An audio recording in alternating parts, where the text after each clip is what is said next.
Indo British advanced pain clinic, నొప్పి మాయం, surgery దూరం. For appointments 9155515563. అందరం కూడా ధర్మ మార్గంలో నడవాలి. ప్రతి ఒక్కరము ఆచరించే విధానం కానీ వెళ్ళే ఆ తీరు కానీ అంత ధర్మంగా ఉందంటారా? అసలు ఎలా వెళ్ళాలి ధర్మంగా? పరమశివుడు విధిని ధర్మం ద్వారా కట్టడి చేశాడు. నువ్వు ధర్మం లేకోకుండా విధిని కట్టడి చేయి. జీవి జన్మ తీసుకుంది అని అంటే దాని యొక్క అర్థం ఏంటి? పెరిగేదాకే తల్లిదండ్రి చేతులు ఉంటారు, పెరిగిన తర్వాత లోకం విధి చేతులు ఉంటారు. అసలు ఎందుకు భగవంతుని ఆరాధించాలి? ఇదే ప్రశ్న యోగులు స్వీకరించుకొని విధిని, ఆచరణే దైవం, శివుడే అన్నిటికీ మూలం, శివుడి నుంచే ఇవన్నీ కూడా ఉద్భవించాయి అని చెప్పి, అయితే ఆరాధించాలి అనుకుంటే శివుడిని ఒక్కరినే ఆరాధిస్తే సరిపోతుందా? మిగతా అన్ని దేవుళ్ళని ఆరాధించాల్సిన అవసరం ఉందా? సాక్షాత్తుగా భగవంతుడు శివుడే ఒక్కో ఆచరణకు ఒక్కో రూపాన్ని నమ్మమని చెప్పాడు. అసలు ఈ తలరాత అనేది ఈ వ్యక్తికి ఇలానే అని చెప్పి ఎలా రాయబడుతుంది? ఎలా డిసైడ్ చేస్తారు? అట్లా ప్రతి పదార్థానికి ఒక కాలం ఉంటుంది.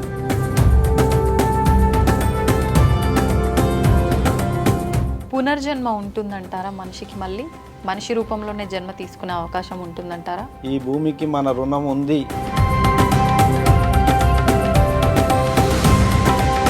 భగవంతుడివి అవతారాలు అన్నారు కదా మీరు, దశావతారాలు, ఇంకా అవతారాలు ఉన్నాయి అని చెప్పి, ఇంకా ఎన్ని అవతారాలు ఉన్నాయి? ఏ యుగంలో రాబోతోంది? ఎప్పుడు రాబోతోంది అవతారం? కలి వస్తున్నాడు, రాబోతున్నాడు, అందుకే ఈ స్పీడ్ పెంచిండు అన్ని.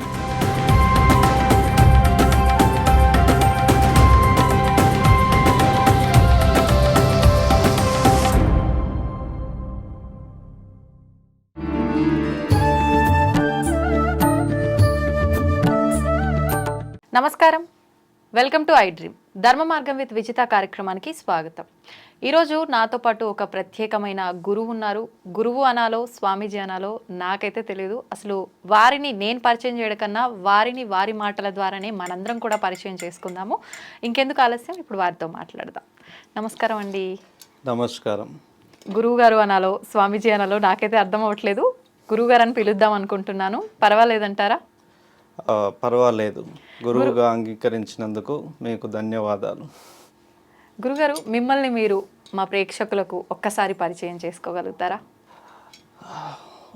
ముందుగా మా ఆధీనంలో ఉన్నటువంటి కాలభైరవుని నేను నమస్కరించుకొని మొక్కుతున్నాను.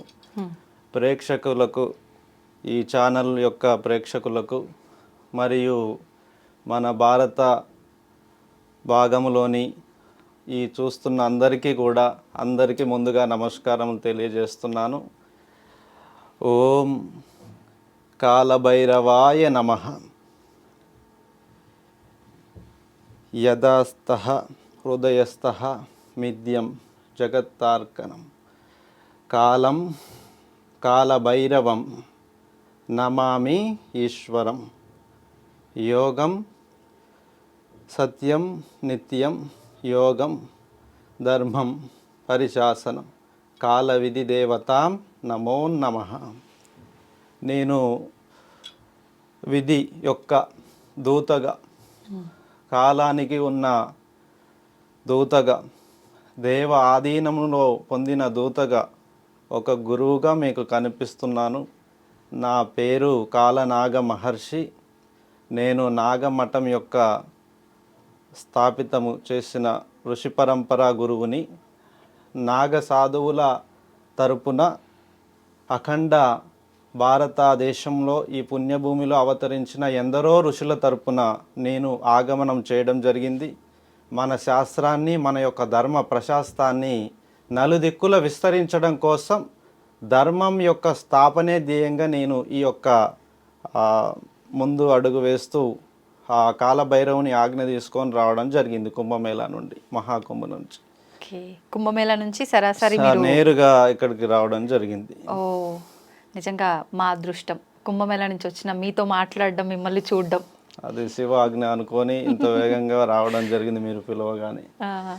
అయితే గురువు గారు, మనం మాట్లాడుకునే ముందు మీరు కాలభైరవ స్వామి అని చెప్పడం జరిగింది. మీ చేతిలో ఉన్న అంటే విగ్రహం అనొచ్చో, దైవం అనొచ్చో, ఆయుధం అనొచ్చో నాకైతే తెలియదు. కానీ ఇప్పుడు మామూలుగా స్వామీజీల చేతిలో, గురువుల చేతిలో ఏదో ఒక ఆకారంలో ఉంటుంది, ఏదో ఒక వస్తువు, అది కట్టెదే కావచ్చు లేకపోతే లోహందే కావచ్చు. కానీ ఏకంగా మీ చేతిలో దేవుడి విగ్రహమే కనిపిస్తోంది, ఏంటండి ఇది? విధి రాతను రాసే ఆ కాలునికి గుర్తుగా ఈ రూపం మనకు కనిపిస్తుంది. ఇది సమస్త జీవుల రాతలపైన ఉన్నటువంటి ఆ కాలభైరవుని అంశ, ఆ కాలుని అంశ చేతి ద్వారా రాస్తూ నిర్వహిస్తూ కాల పాశుపతాస్త్రము అని దీన్ని ఋషులు పిలుస్తారు. ఈ ముద్రణ ఋషుల ద్వారా వచ్చింది. దీన్ని మేము ప్రత్యేకంగా మా యొక్క విద్యలో భాగంగా మేము ఈ అస్త్రాన్ని మేము వాడుతున్నాము. ఈ అస్త్రం మాకు నిర్వహణలో, పూజలలో, హిమాలయాల్లో చేసే పూజల్లో కానీ, వివిధ నదులలో జరిగేటువంటి పుష్కర అంశాల్లో కానీ, పుష్కర కాలాల్లో దీనికి అభిషేకములు చేస్తూ మా తపోనిష్టత మొత్తం దీనిపైన మేము నిర్వహించుకుంటుంటాము. ఇది మా ప్రాణంతో సమానంగా ఈ అస్త్రాన్ని, ఈ అస్త్ర ధర్మాన్ని మేము ఆచరిస్తున్నాము. అంటే ఇప్పుడు దీన్ని మీరు ఎక్కడికి వెళ్తే అక్కడికి తీసుకెళ్తూ ఉంటారు? ఈ అస్త్రానికి ధర్మం ఉంటుంది. అస్త్రానికి కూడా ధర్మం. ఈ అస్త్రముకి ఉన్న ధర్మాన్ని మేము ఆచరిస్తున్నాము కాబట్టి. ఎటువంటి ధర్మం అండి అది? ధర్మము పేరు చెప్పగానే ఆది దైవం శివుడు గుర్తొస్తాడు. ఈ భూమిపైన మొదటిగా అవతరించినటువంటి దేవతలందరికీ ప్రశస్తమైనటువంటి మొదటి ధర్మగురువు, మొదటి ధర్మ దైవము. ధర్మం అనే శాస్త్రానికి నిలువెత్తు రూపం శివుడు. ఆయన లయకార్యుడు. సర్వము భూతమైన, ప్రేతమైన, దేవతాదాదులైన ధర్మం పక్షాన నిలబడ్డ వారందరికీ వరాలు ఇచ్చాడు. మంచి వాళ్ళైనా, తెలిసిన వారైనా, తెలియని వారైనా, అజ్ఞానులైనా, గొప్పవాళ్ళైనా అందరినీ సర్వ సౌభరణ తత్వం వైపు నడిపించినటువంటి మహాగణుడు ఈ యొక్క భారతభవనిలో మొదటి దేవుడు, ఆది దేవుడు, ఆది యోగి, ఆది గురువు, ఆ సాక్షాత్ పరమశివుడే ధర్మశాస్త్రానికి రూపం. ఆయనే ధర్మం యొక్క మొదటి నిర్వహణ చేసినటువంటి మా యొక్క ఋషుల గురువు. ఋషుల గురువుగా ఆయననే. ఋషుల గురువు. ఈ భారతావని శివాజ్ఞ లేనిదే చీమైనా కుట్టదు అని ప్రజలందరిలో ఉంది ఆ నానుడి. అవునండి. ఈ జననం శివాజ్ఞతో వచ్చిందే, ఈ మరణం శివాజ్ఞతో వచ్చిందే అని కాలాన్ని రాసే కాలభైరవుడిగా ఆయన ప్రశాస్తి మనలందరి జనులలో ఉంది. ఓకే. అయితే ఇప్పుడు ధర్మం అన్నారు. అవును. అయితే ధర్మాన్ని సృష్టించిందే ఆ పరమశివుడు అన్నారు. అవును. ఇప్పుడు అందరం కూడా ధర్మ మార్గంలో నడవాలి. ప్రతి ఒక్కరము ఆచరించే విధానం కానీ, వెళ్ళే ఆ తీరు కానీ అంత ధర్మంగా ఉందంటారా? అసలు ఎలా వెళ్ళాలి ధర్మంగా? ధర్మము అంటే చాలామంది అనుకుంటున్నారు దానం చేసేదాన్ని మాత్రమే ధర్మంగా చెప్పుకుంటున్నారు. దాన ధర్మమనా? దానాలను చేయడమే ధర్మం అనుకుంటున్నారు. Okay okay. ఒక ప్రాణాన్ని రక్షించుట ధర్మం, ఒక సహచర తత్వాన్ని కాపాడుకోవడం ధర్మం, ఒక ఇల్లాలిని కాపాడుకునే ధర్మం, ఒక కుటుంబాన్ని బతికించుకునే ధర్మము, ఒక ప్రాంతాన్ని రక్షించుకునే ధర్మము, ఒక లోకానికి ముందు చూపుని చూపించడం ధర్మం, భవిష్యత్ భావి తరాల కోసం అహర్నిశలు పాటుపడడం ధర్మం, తరిగించకుండా మిగిలించడమే ధర్మం, పడిపోకుండా అందరినీ ఉత్తేజంగా నడిపించడమే ధర్మం. అలా ధర్మముని నలుదిక్కుల విస్తరింపజేయడానికి విధిపై పెట్టిన మొదటి గురి విధి. పరమశివుడు విధిని ధర్మం ద్వారా కట్టడి చేశాడు. నువ్వు ధర్మం లేకోకుండా విధిని కట్టడి చేయి. అగ్ని మాట వినదు, వాయువు సుడులు తిరుగుతుంది, నీరు వెర్రెక్కి చూస్తుంది, పంచభూతాలు ప్రళయాన్ని చూపిస్తాయి. అధర్మంగా వ్యవహరిస్తే పంచభూతాలు ప్రళయాన్ని సృష్టించి తుడిచిపెట్టేస్తాయి. అలాంటి ఎంతో మంది ధర్మాన్ని ఎదిరించి వచ్చిన ఎంతో మంది మట్టిపాలైపోయారు. ఆకాశానికి ఎత్తి ఎగిరినోళ్ళు కూడా నేల తలలేసి కూర్చున్నారు. ఎంతటి మదము మత్సర్యాలతో ఉప్పొంగిన మహా వీరులను కూడా ధర్మము తప్పిన పిమ్మట, ధర్మాన్ని తప్పిన వెంట పడిపోయినారా లేదా? యుగ యుగాలుగా మన యొక్క ప్రాంతం ధర్మాన్ని నమ్ముతుంది. ధర్మగతినే దేవుని నమ్ముతున్నారు. దేవుడు ధర్మం వైపు నిలబడతాడు, భగవంతుడికి ధర్మం తెలుసు అనే భగవంతుని కీర్తిస్తున్నారు ప్రజలంతా. అంతేగాని వాళ్ళ కోరికలు మాత్రం నెరవేర్చడానికి కాదు, మంచి చెడు రెండు పరిష్కరిస్తున్నాడు భగవంతుడు అనే దేవుని నమ్ముతున్నారు. తదుపరి రెండవ ఫస్ట్ ప్రాణాన్ని రక్షించుకోవడమే ధర్మం. ప్రాణాన్ని 10 కాలాలను నిర్వహించేలా, 10 కాలాల పాటు చల్లగా ఉండేలా, తను చల్లగా ఉండేలా, తన కుటుంబం, తన సమాజం, తన ప్రాంతం అంతా బాగుండేలా ఆచరణ చేసుకునే ధర్మ విధే దైవం అని మేము చెప్తున్నాం. దైవమే మొదటి దైవంని ఎలా అంటే ఆచరణ ద్వారానే చూడాలి. అంటే మనం చేసే ప్రతి కదలికలో కూడా మనం మొదటగా దైవాన్ని చూడగలగాలి. మన పుట్టుకలోనే దైవం ఉంది. ఏమి తెలియని మన పుట్టుక అన్ని తెలిసేలా చేసి అన్నిటినీ చూపిస్తూ తీసుకుపోతుంది. మళ్ళా మన పుట్టుకనే అన్ని పరిచయం చేసి అన్నిటిని నిర్వహించుకొని మళ్ళీ అన్నిట్లో ఇట్లా ఆ గాలి తాకినట్టుగా అన్ని మళ్ళీ ఏం లేనట్టుగా తీసుకెళ్తుంది. ఏదన్నా ఉంటేనే ఈ జన్మ అవసరం, ఏది లేకపోతే ఈ జన్మ ఎందుకు? ఈ కోరికలు ఇవన్నీ ఎందుకు? ఇక ఏది లేనప్పుడు ఈ జన్మ ఉండదు. ఏదైనా రుణగతిన ఉంటేనే ఈ జన్మ ఉంటది. అసలు ఏంటంటే మానవ జన్మకు అర్థం ఏంటి? ఎందుకు మనం ఒక జీవి జన్మ తీసుకుంది అని అంటే దాని యొక్క అర్థం ఏంటి? ఈ జన్మ తల్లి గర్భం నుండి పురుడు పోసుకున్నప్పుడు మొదటిగా ఒక ఉత్పాతం జరుగుతుంది, జ్ఞాపకం. తల్లి చెప్పే నూరి పోసేటువంటి ఆ జ్ఞాపకాలు తండ్రి అని, తోబుట్టువులని, మనవాళ్ళని, బయటి వాళ్ళని అన్నీ పురుడు పోసుకుంటాయి మొదటి నుండి. భగవంతుడు నూరిపోసేది అంతర్లోపంలో లోపల దాగి ఉంటది. అది అప్పుడే కనబడదు. అది పెరిగేదాకా తల్లి చెప్పినట్టే ఉంటది, తండ్రి చెప్పినట్టే ఉంటది. ఒక వయసు వచ్చాక తల్లిదండ్రులను దాటి ఆ లోపల ఆ యొక్క శిశువులో ఉన్నది మొదటి చిన్నతనంలోనే బయటపడదు. అది ఒక వయసు వచ్చాక తనలో దాగిన ఆ జన్మవిధి రహస్యం అనేది బయటికి ఉప్పొంగిపోతుంటది. అది చాలా మంది, కొద్ది మందికి కామం వైపు, కొద్ది మంది రాజయోగం వైపు, కొద్ది మంది దుఃఖ భారాల నుంచి తప్పించుకున్నటకు, కష్ట సుఖాల మీద సవారీ చేయడానికి, ఇలా వాళ్ళ జన్మ అంశాలు ఈ సృష్టిలో లయమైనటువంటి కొన్ని విద్యలకి ట్రాన్స్ఫర్ అయిపోతాయి. పెరిగేదాకే తల్లిదండ్రి చేతులు ఉంటారు, పెరిగిన తర్వాత లోకం విధి చేతులు ఉంటారు. భగవంతుడు ఇచ్చేటువంటి విద్యే వాళ్ళకు వస్తుంది.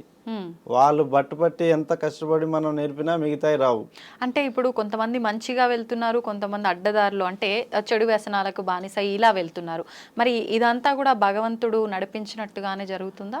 అవును, భగవంతుడు సాక్షాత్కరంగా ఈ భూమి మీద అవతరించిన కాలం నుంచి ఇప్పటి వరకు మంచి చెడులను పరిష్కరిస్తున్నాడు అని మనం ఎన్నో పురాణాల నుంచి కానీ ఎన్నో కథల నుంచి, కథాంశాల నుంచి మనం వింటున్నాం, చూస్తున్నాం. అవును, భగవంతుడు ధర్మాన్ని స్థాపించిన తర్వాత అనుసరించని వారు ఒకవైపు, ధర్మం అనుసరించేవారు దేవతలయ్యారు, ధర్మాన్ని అనుసరించని వాళ్ళు రాక్షసులయ్యారు. ఇది యొక్క వేరువేరుగా విధి నడిపిస్తుంది. దుష్టులను వెంటాడేటువంటి ప్రభుత్వాలు ఉన్నాయి. ఇప్పుడు చూస్తున్నాం సమాజంలో ఎన్నో ఆకృత్యాలు జరుగుతున్నాయి, అత్యాచారాలు జరుగుతున్నాయి, ఎన్నో హత్యలు, ఆస్తుల కోసం హత్యలు చేయడము, లేదా కోరికల కోసం హత్యలు చేయడము.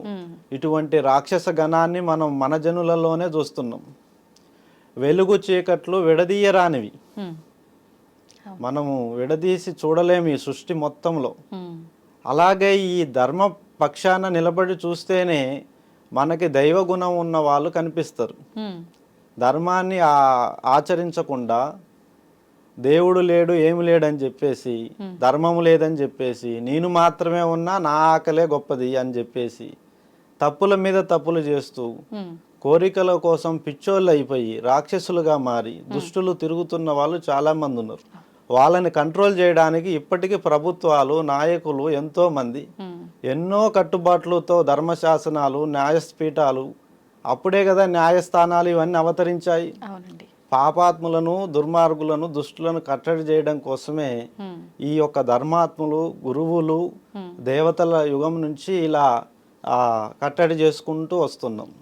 అలా కట్టడి చేయడం వల్లనే ఈరోజు ప్రజలు సుభిక్షంగా బతకగలుగుతున్నారు, ప్రశాంత జీవనాన్ని పొందగలుగుతున్నారు.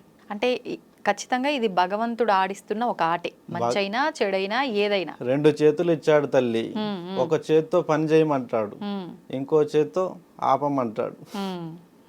ఎందుకంటే లిమిట్స్ ఉంటాయి. లిమిట్స్ ఇప్పుడు ఎవరికి ఏ రుణగతిన ఎంత వెళ్ళాలో అంతవరకే వెళ్ళాలి తలరాత.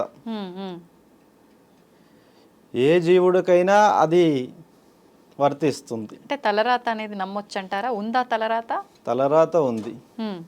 తలరాతని మళ్ళీ తిరగరాయొచ్చు అంటుంటారు కదా, అందుకేగా శివయ్యకి 3వ కన్ను ఎందుకుంది? ఆయన మనకి వరాలను ఇస్తూ మారుస్తున్న కథలు ఎన్నో ఉన్నాయి. మనకేదైనా లభించకపోతే ఆ పరమశివుణ్ణి వేడుకొనగా అతను మన తలరాతలో ఆ యోగమును రాస్తాడు. మనం చేసే పూజల వల్లనో ఆ వేడుక ద్వారా వేడుకోవడం వల్లనో యోగము నీకు లేదు కదా తీసుకో అంటాడు, మళ్ళీ రాస్తాడు. అందుకే కదా కాలం ఉంది. కాలము అనేది పరీక్షించడానికి, పర్యవేక్షించడానికి, నిర్వహించడానికి. నిర్వహణలో ఏదన్నా ఒక కాలంలో జరిగిన తప్పులని మరొక కాలంలో మనం సవరించుకోవచ్చు. ఒక జన్మలో చేసిన తప్పులని మరొక జన్మలో తొలగించుకుంటున్నారు. ఒక 100 తప్పులు చేసిన వాడు ఒక పుణ్యకార్యంతో మళ్ళీ పేరు మార్చుకుంటున్నాడు. అలా భగవంతుడు చెడు వాళ్ళని మంచిగా మార్చడానికి అవకాశాలు ఇస్తున్నాడు. తలరాత రాసుకోవచ్చు కూడా. భగవంతుడు ఏదైనా మిస్ చేసినను వదిలేసినను మళ్ళీ మనం దాన్ని గుర్తించిపోయి నాకు ఇది రాయలేదు మీరు రాయండి అని మళ్ళీ మనం రాసుకొని తెచ్చుకోవచ్చు. తలరాతను తిరిగి రాసుకోవచ్చు. అంటే ఇది ధర్మంగా నడుచుకున్న వాళ్ళకే, ధర్మాన్ని అనుసరించే వాళ్ళకే ఈ తలరాత తిరిగి రాసుకోవచ్చు. ధర్మాన్ని తప్పి నేను నా కోరికలే మూలము, నా ఇష్టమే ప్రధానము, లోకం కనబడక, తల్లిదండ్రులు కనబడక, భార్య పిల్లలు కనబడక తిరుగుతున్న విర్రవీగుతున్న దుష్టులకి ఆ తలరాత రాయడు. వాళ్ళని అంతం కోరుతుంది విధి. విధి అంతమే కోరుకుంటది. ప్రజలు అందరు కూడా వారు తొందరగా పోతేనే బాగుంటది, మనం ప్రశాంతంగా బతుకుతున్న దాంట్లో వాడొచ్చి మొత్తం అగ్ని బీజం వేస్తున్నాడని ప్రజలంతా వారి చావునే కోరుకుంటారు, దుష్టుల చావులనే కోరుకుంటారు. ఓకే, అయితే ఇప్పుడు నేను నాది అనే స్వార్థంతో బ్రతుకుతున్నారు మనుషులు. నిజంగా అలా కాకుండా ధర్మంగా భగవంతుడు ఉన్నాడు, ఏదో శక్తి ఉంది, సరే నేను నాది అనేవాడికి ఈ భూమి మొత్తం ఇస్తా, వాడు ఏ పని చేస్తాడు? ఏమి ఎంత పని చేయగలుగుతాడు? అవును, నేను నాది అనుకుంటే సరిపోదు, దాన్ని కాపాడుకోవాలి. దాన్ని కాపాడుకోవాలి, దాన్ని నిర్వహించాలి. నిర్వహణ పూర్తయిన తర్వాత తనతో కానప్పుడు ఇంకొకరికి అప్పచెప్పి వెళ్ళిపోవాలి, కానీ దాన్ని గాలికి వదిలేసిపోవద్దు. నేను నాది అనుకోవడానికి కూడా ఒక ధర్మాన్ని పాటిస్తాలి తప్పకుండా, లేకపోతే అది యోగము కరెక్ట్గా కాదు. అందుకే వాళ్ళ కోరికలు నెరవేర్తలేవు. నాది అనుకున్నవాడికి ఏది దక్కదు, అందరిది అనుకున్నవాడికి అన్ని చేతులు సహకరిస్తాయి. అదే ధర్మం చెప్తుంది. అవును అవును. అయితే ఇప్పుడు మన తలరాతలో ఉన్నదాన్ని మార్చుకోవడం కోసం మనం భగవంతుని ఆరాధించాలా, లేదు అంటే నేను ఇప్పుడు ఉన్న జన్మలో మంచి ఉత్తమంగా బతకాలి, అనుకున్న లగ్జరీ లైఫ్ లీడ్ చేయాలి అంటే భగవంతుని ఆరాధించాలా? అసలు ఎందుకు భగవంతుని ఆరాధించాలి? ఇది మన జన్మాంతరాలను తవ్విదీసి చూసుకునేటువంటి మన ఆత్మ పరీక్ష ఈ ఆ ప్రశ్న అనేది. ఇదే ప్రశ్న యోగులు స్వీకరించుకొని విధిని, ఆచరణే దైవం, మొదట ఆచరణలోనే దైవాన్ని తీసుకొని ధర్మం వైపు గురిపెట్టి అస్త్రాన్ని నడిపించారు. మన ఆచరణలో దైవం ఉండి మన ఆచరణలో ధర్మ ప్రక్షాళన నిలబడి ఉంటే సమస్త జీవులు పరిచయం అవుతాయి, సమస్త యోగములు మనకి కలుగుతాయి. కానీ ఎందులోనూ పడకోకుండా నీకు అనువైన నువ్వు ఏదైతే లక్ష్య సాధన ఉంటుందో లక్ష్య సాధన వైపు మాత్రమే గురి పెట్టాలి. వీళ్ళు చాలామంది చెప్పేది ఒక ధర్మాన కోరుకుంటారు, ఇంకో ధర్మం వైపు పాటిస్తుంటారు. ఆచరణ దోషం వల్ల వాళ్ళు కోరుకున్నవి జరగట్లేదు. ఎటువైపు మన కన్ను పెడతామో అటువైపే పని అవుతుంది, ఎటువైపు మన చెయ్యి పెడుతుంటామో అటువైపే పని అవుతుంది. అందుకే ఆచరణలు పుట్టుకొచ్చాయి అక్కడి నుండే. మన దృష్టిని బంధించేటువంటి ఆచరణ ఒకటి ఉంది, కర్మలను శాసించే విధానం ఆచరణ ఒకటి ఉంది. అందుకే దాని నుంచే ఈ పూజ నియమాలు, పూజలు చేయడము, ఆ పూజలను కోరుకొని నియమాలు చేయడము, రకరకాలుగా పూజలు, విధి విధాలుగా ఆచరణలు, ఎన్నో రకాలుగా ఆచరణలు కనిపిస్తున్నాయి, అబ్బురపరుస్తున్నాయి.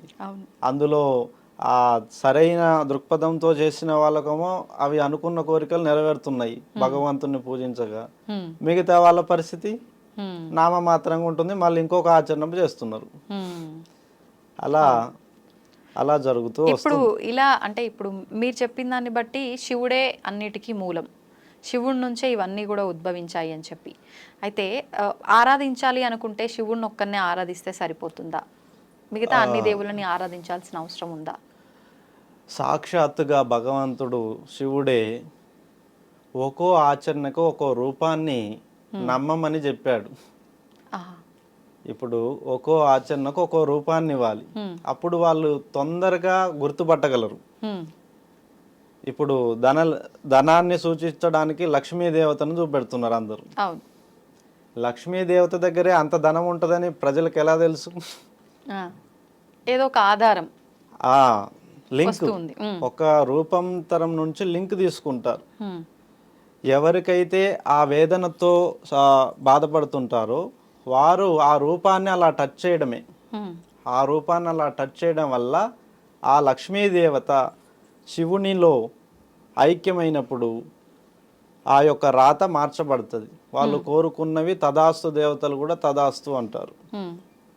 వాళ్ళు అలాగే కామానికి ఒక దేవత, కామము అంటే సౌఖ్యం, మన ఆనందము, కోరికలు తీర్చడాన్ని కామం అంటారు. అది ఆ దేవతలు కూడా ఉంటాయి. ఇప్పుడు నాకు ఈరోజు మంచి నిద్ర పట్టాలని నేను కోరుకున్నాను, అలాంటి మన శరీరం అలా మారిపోతుంది. అలా నాకు ఈ యొక్క మంచి భుక్తము, నాకు భోజనం కావాలి అని కోరుకున్నాను, అలాంటి దేవతలు కూడా ఆశీర్వదిస్తుంటాయి.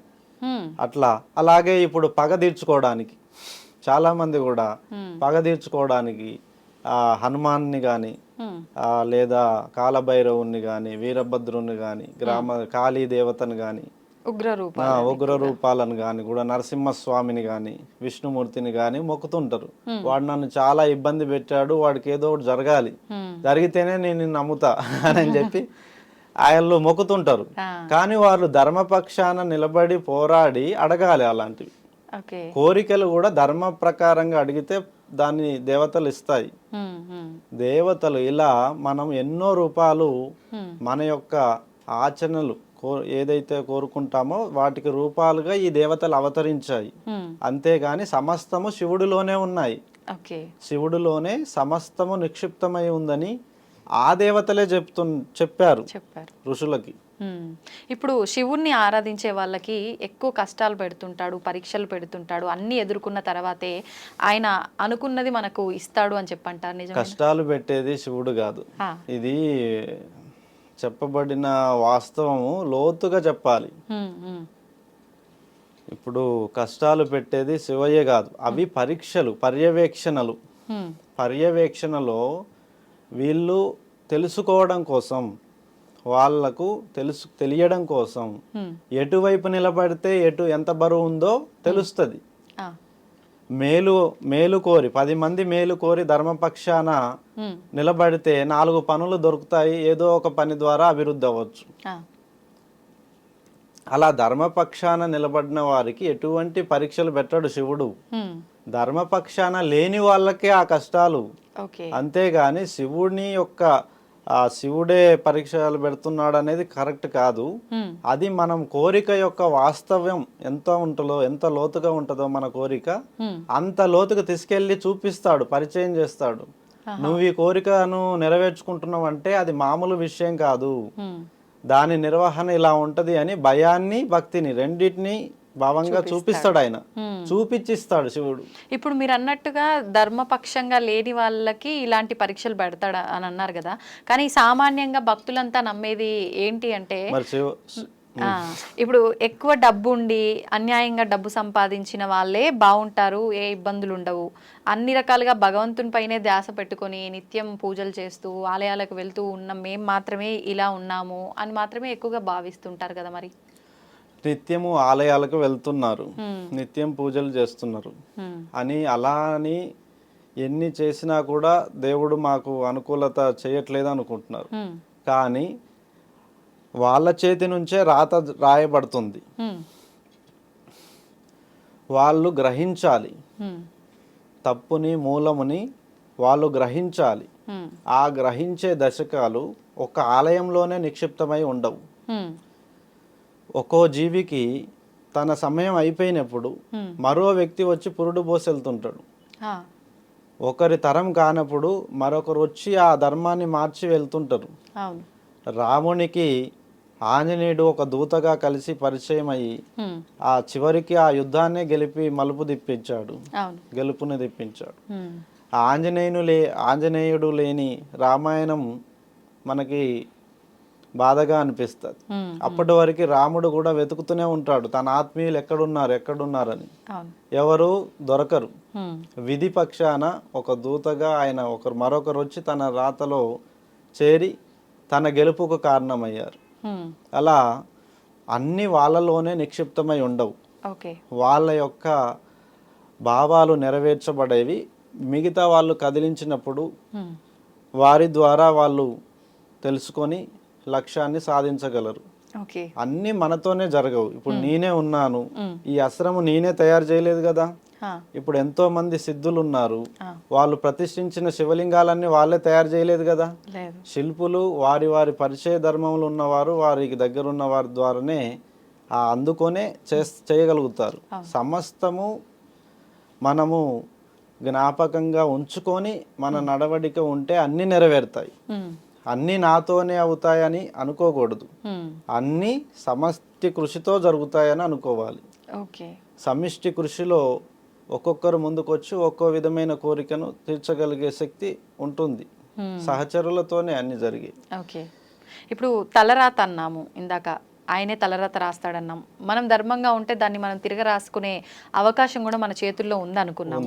అసలు ఈ తలరాత అనేది ఈ వ్యక్తికి ఇలానే అని చెప్పి ఎలా రాయబడుతుంది, ఎలా డిసైడ్ చేస్తారు? అట్లా కాలరాత, ప్రతి పదార్థానికి ఒక కాలం ఉంటుంది, ఆరంభము అంతము. వాటి ఆచరణలకు సహచరులు తోడైతే మరింత బలం చేరుతుంది. ధర్మం పక్షాన నిలబడితే నలుగురు సహచరులు కదిలొస్తారు. మనం ఆచరణ అనేది సాక్షాత్ ఆ దైవం నుంచి తీసుకుంటాం. దైవం మనకే వచ్చి పట్టలేడు కదా, మన పక్కన ఉన్న ఎవరో ఒకరికి ఆవహించగలడు. ఆవహించి వారి సమయాన్ని మనకిచ్చి గెలిపిస్తారు. అలా సాధ్యమేనా? ఆవహించడం సాధ్యం అవుతుంది. ఇప్పుడు మనం అంతా కలిసి కేసీఆర్ని తెలంగాణ ఉద్యమంలో ఓట్లేసి గెలిపించారు కదా, ఆయన పోరాడినందుకు. తర్వాత ప్రజా అధికారం ఎటు మళ్ళింది, మళ్ళీ మరొకరిని చూశారు, మళ్ళీ మరొకరిని చూస్తున్నారు. అంటే వాళ్ళ యొక్క రుణమును వెతుక్కొని ఎవరెవరు వస్తున్నారో, ఎవరెవరు మనకి ఆశయాలను నెరవేర్చగలరో నమ్మి వాళ్ళకే ఇస్తున్నారు. అంటే ధర్మం వైపు నిలబడిన వాళ్ళు ఎప్పటికీ గెలుస్తూనే ఉంటుంటారు, వస్తూనే ఉంటుంటారు. మళ్ళీ ఓడినా తిరిగి వస్తూనే ఉంటారు. ఒక సమయం పోయినా మళ్ళీ ఇంకో సమయం అవకాశం ఇస్తూనే ఉంటుంది విధి. ఆ విధంగా సాధించుకోవచ్చు. ఓకే, పునర్జన్మ ఉంటుందంటారా మనిషికి? మళ్ళీ మనిషి రూపంలోనే జన్మ తీసుకునే అవకాశం ఉంటుందంటారా? పునర్జన్మలు ఉంటాయమ్మా. అది ఎంతో తపము వేదన ఈ భూమికి మన రుణం ఉంది అని సిద్ధపడిన వాళ్ళకి ఆ యొక్క అవకాశం దొరుకుతుంది. ఓకే. అన్ని కోరికలు తీర్చుకున్నాను, నా కథ అంతా ముగిసింది అనుకునే వాళ్ళకి పునర్జన్మలు ఉండవు.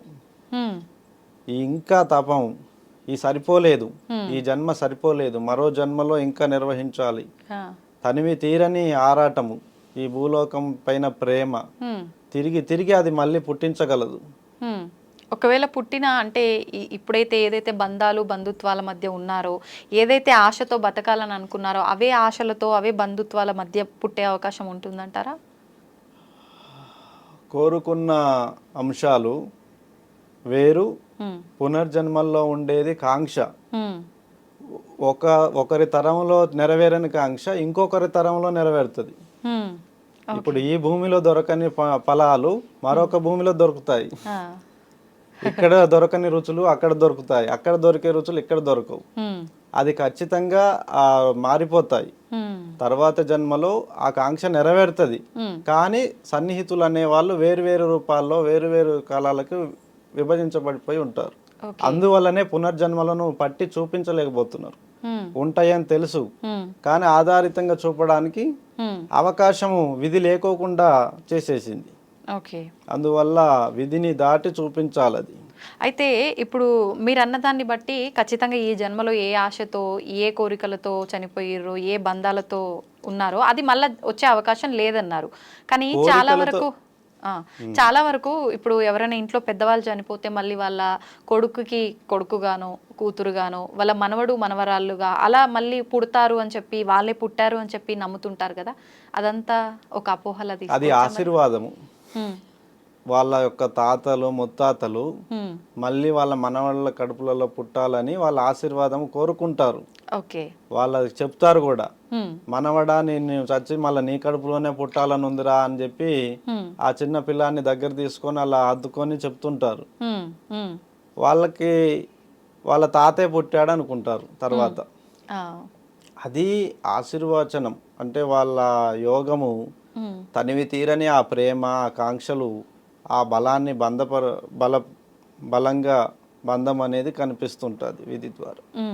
ఇప్పుడు చనిపోయిన వాళ్ళని ఎక్కువగా అంటే కాకి రూపంలోనే కాకి భోజనం పెట్టడం కానీ ఎక్కువగా మనం పోల్చామంటే మన ఇంటి పైకి ఒక కాకి వచ్చిందంటే ఎవరైనా చనిపోయిన వాళ్ళు ఆ రూపంలో వచ్చారు ఇంటికి అని చెప్పి ఇలా మాట్లాడుతూ ఉంటారు. ఎందుకు ప్రత్యేకించి కాకినే ఇలా పితృదేవతలకు సంబంధించి మాట్లాడుతూ ఉంటారు? కాకి నలుపు వర్ణంలో ఉంటుంది. దాని చూపు నలుదిక్కులను చూసుకొనే ఏదైనా ముట్టుకుంటుంది. అది ఒక దిక్కును చూసి తినేపోయే సహజ జీవి కాదు. 4 దిక్కులను పర్యవేక్షించి పోయి ముట్టుకునేటువంటి గుణం ఉంది. విధికి అది దూతగా దాని కాల ప్రశాస్తంగా చూసి దానితో మనం పంచుకుంటున్నాం ఆ అనుభూతిని. మన పితృ రుణాన్ని పంచుకోవడానికి విశేషమైనటువంటి రూపం కావాలి. ఆ లక్షణాలన్నీ కాకిలో ఉన్నాయి. అందువల్ల అది మన కోరికకు తగిన విధంగా దాని రూపం ఉంది, దాని లక్షణం ఉంది. కాబట్టి ఆ అర్హత దానికి ఇచ్చి మన పితృ రుణాన్ని దానికి ఇచ్చి మనం ఆనందపడుతున్నాం. ఓకే. ఇప్పుడు పుట్టుక చావు అన్నీ భగవంతుడి సృష్టి. ఈ మధ్యలో జరిగే ఈ ఆట అంతా కూడా భగవంతుని సృష్టి. కానీ పుట్టినప్పుడు మనకు మైలా అంటుంటారు, కొన్ని రోజుల పాటు 11 రోజుల పాటు అని చెప్పి అంటారు. తర్వాత చనిపోయినప్పుడు కూడా ఆ కుటుంబం వారికైతే సంవత్సరం వరకు అని, వాళ్ళకి సంబంధించిన వాళ్ళకైతే ఆ కార్యక్రమాలు అయ్యే వరకు అని చెప్పి ఇలా చెప్తారు. ఈ భగవంతుడు సృష్టించిన సృష్టి అయినప్పుడు ఎందుకు ఇవన్నీ కూడా ఆచరించటం? మళ్ళీ మహిళ ఒక ఆచరణ ధర్మవిధిగా కనబడట్లేదు ఇప్పుడున్న పరిస్థితుల్లో. ఎందుకంటే అలనాటి కాలంలో యోగులు మునులు ఋషులు వారి ధర్మపత్నీలు కానీ వాళ్ళ కుటుంబం కానీ అందరూ ఒకే ఇంట్లో ఉంటారు. విడతీయరాని ఆ బంధంలో ఉంటారు. ఒక ఆశ్రమము. ఇప్పుడు జమదగ్ని మహర్షి రేణుకా ఎల్లమ్మ తల్లి చూడండి, వాళ్ళు దేవతలే కదా. వారింట్లో ఏ ఆచరణ అయినా సరే వారు నిర్వహించుకుంటూ వచ్చారు. మహిళ ఉంది అని కదా దూరం పెట్టడం అనేది లేదు. మహిళ ఉన్న దాన్ని సాంప్రదాయంగా వ్యవహరించే ఆచరణలు ఉంటాయి. వాటికి ఆచరణలకు దూరం పెట్టాలి కానీ వాళ్ళని దూరం పెట్టకూడదు. ఓకే. అలా దూరం పెడితేది దైవం కాదు. ఎటువంటి సందర్భంలోనైనా ఎటువంటి కాలంలో అయినా భగవంతుణ్ణి చేరుకోవడమే ధర్మం. ఎందుకంటే ఇప్పుడు మనకు ఆజ్ఞ రావాలి, ఇది చేయడమే మంచి అని తెలియాలి. అప్పుడు ఎలా వస్తుంది ఆజ్ఞ? దూరం పెడితే వాళ్ళు ఎలా వస్తుంది? నమ్మకాలు దూరం చేయడానికి అది కొద్దిమంది సృష్టించినటువంటి వ్యవహారము. వాస్తవానికి మహిళ అనేది మనము పెద్దగా కొన్ని ఆచరణలకు దూరం పెట్టాం కానీ వ్యక్తులను దూరం పెట్టరా అనేది మహిళ అనేది లేదు. అది ఓకే. ఓకే. అయితే ఇప్పుడు ఈ తంతు ఏదైతే ఇవన్నీ పాటిస్తున్నామో, చనిపోయినప్పుడు కూడా మనిషి చనిపోయిన దగ్గర నుంచి మనిషి చనిపోయినప్పుడు అతని జ్ఞాపకాలను ఒకేసారిగా మనం విడిచిపెట్టలేము. అవును. కాబట్టి దానికి కొన్ని దినములు అనుచరణ చేయడం, కొన్ని దినములను వారికి జ్ఞాపకంగా చేసుకునే ఆచరణను అది దినకార్యములు అంటారు. దినకార్యములు పూర్తయిన పిమ్మట వాళ్ళు సకలము నిర్వహించుకోవచ్చు. అంతేగాని సంవత్సరంతపు మహిళ అనేది లేదు దానికి. ఈ కార్యక్రమాలు అయిపోయిన తర్వాత యథావిధిగా చేసుకోవచ్చు. పుట్టుక కూడా అలాగే. పుట్టుకలో కూడా తల్లి స్నానం చేయాలి, బిడ్డ స్నానం చేయాలి. అప్పుడు వారి నుంచి వచ్చేటువంటి ఆ పుట్టుక నుంచి వచ్చిన ద్రవ్యముల వాసనలు చుట్టుపక్కల అందరినీ ఆకట్టి వేయబడుతుంటాయి. అందుకే బిడ్డల దగ్గర, తల్లి దగ్గరకు కానీ శిశువు దగ్గరకు కానీ ఇతరులను కూడా చెప్పులు వేసుకొని రానివ్వరు, కాళ్ళు చేతులు కడుక్కొని పట్టుకొనివ్వరు. పిల్లలను కూడా ఇన్ఫెక్షన్స్ వస్తాయి. ఆచరణ మహిళ అనేది వారి యొక్క శ్రేయస్సు భద్రత కోసం పెట్టిందే గాని భగవంతుడికి దూరం చేసే విధానం అక్కడ లేదు. పుట్టుక నుంచైనా చావు నుంచైనా భగవంతుణ్ణి దూరం చేసే విధానం ఎందులోనూ లేదు. భగవంతుడి ఆశీర్వాదమును మనం తీసుకోవచ్చు, కానీ కొన్ని ఆచరణలు వాళ్ళ యొక్క శ్రేయస్సు, వాళ్ళ యొక్క ధర్మ రక్షణ కోసమే, బిడ్డ తల్లి రక్షణ కోసమే ఆ 11, 21 రోజు వాళ్ళు చేసే స్నానాలు కొంచెం తంతు ముగిసే వరకు వాళ్ళని అప్పటి వరకు బయట తిరగనివ్వరు. బయట తిరగనివ్వకోకుండా పెట్టారు కానీ గుడికి రావద్దని చెప్పి కట్టలేదు ఎక్కడ. ఓకేనా? అది ఆ మహిళ అంతా పోయే 21 రోజుల్లో వాళ్ళు చేసే స్నానాల ద్వారా ఆ అన్ని ఔషధాలు తెచ్చి స్నానం చేయిస్తారు. ఏది తులసి ఆకులు కానీ ఇంకా ఇక్కడ చెప్తారు, అది కొన్ని ఆకులను ఔషధాలను తెచ్చేసి వాటి ద్వారా స్నానాలు, వేడి నీళ్ళల్లో వేసి ఉడికించి ఆ వాటర్తోనే స్నానాలు చేయిస్తారు. అలా పుట్టుక మహిళ అనేది వాళ్ళ రక్షణ కోసం కానీ దేవుని దూరం చేసేది కాదు. 2, చావు మహిళ అనేది చావుని సంవత్సరికం పాటిస్తున్నారు. అది కాదు, అది దైవానికి దూరం చేయడం అనేది లేదు. అతని జ్ఞాపకాలను అతనికి అందించేంత వరకు పరిపరి విధాలుగా ఆచరణలు చేస్తూ ఇప్పుడు పిండ ప్రదానం చేయాలి, అలాగే భోజనము భుక్తి పెట్టాలి, అలాగే అందరూ ఏడుస్తుంటారు దుఃఖపీడితులై, వాళ్ళలో ఆ దుఃఖము తగ్గాలి. ఆ దుఃఖము తగ్గేంత వరకు వాళ్ళని కొన్ని రోజుల పాటు వాళ్ళు అదే కార్యక్రమంలో దినకార్యములలో ఉండడం వల్ల వాళ్ళు దేవుణ్ణి స్మరిస్తుంటారు కానీ రాలేరు.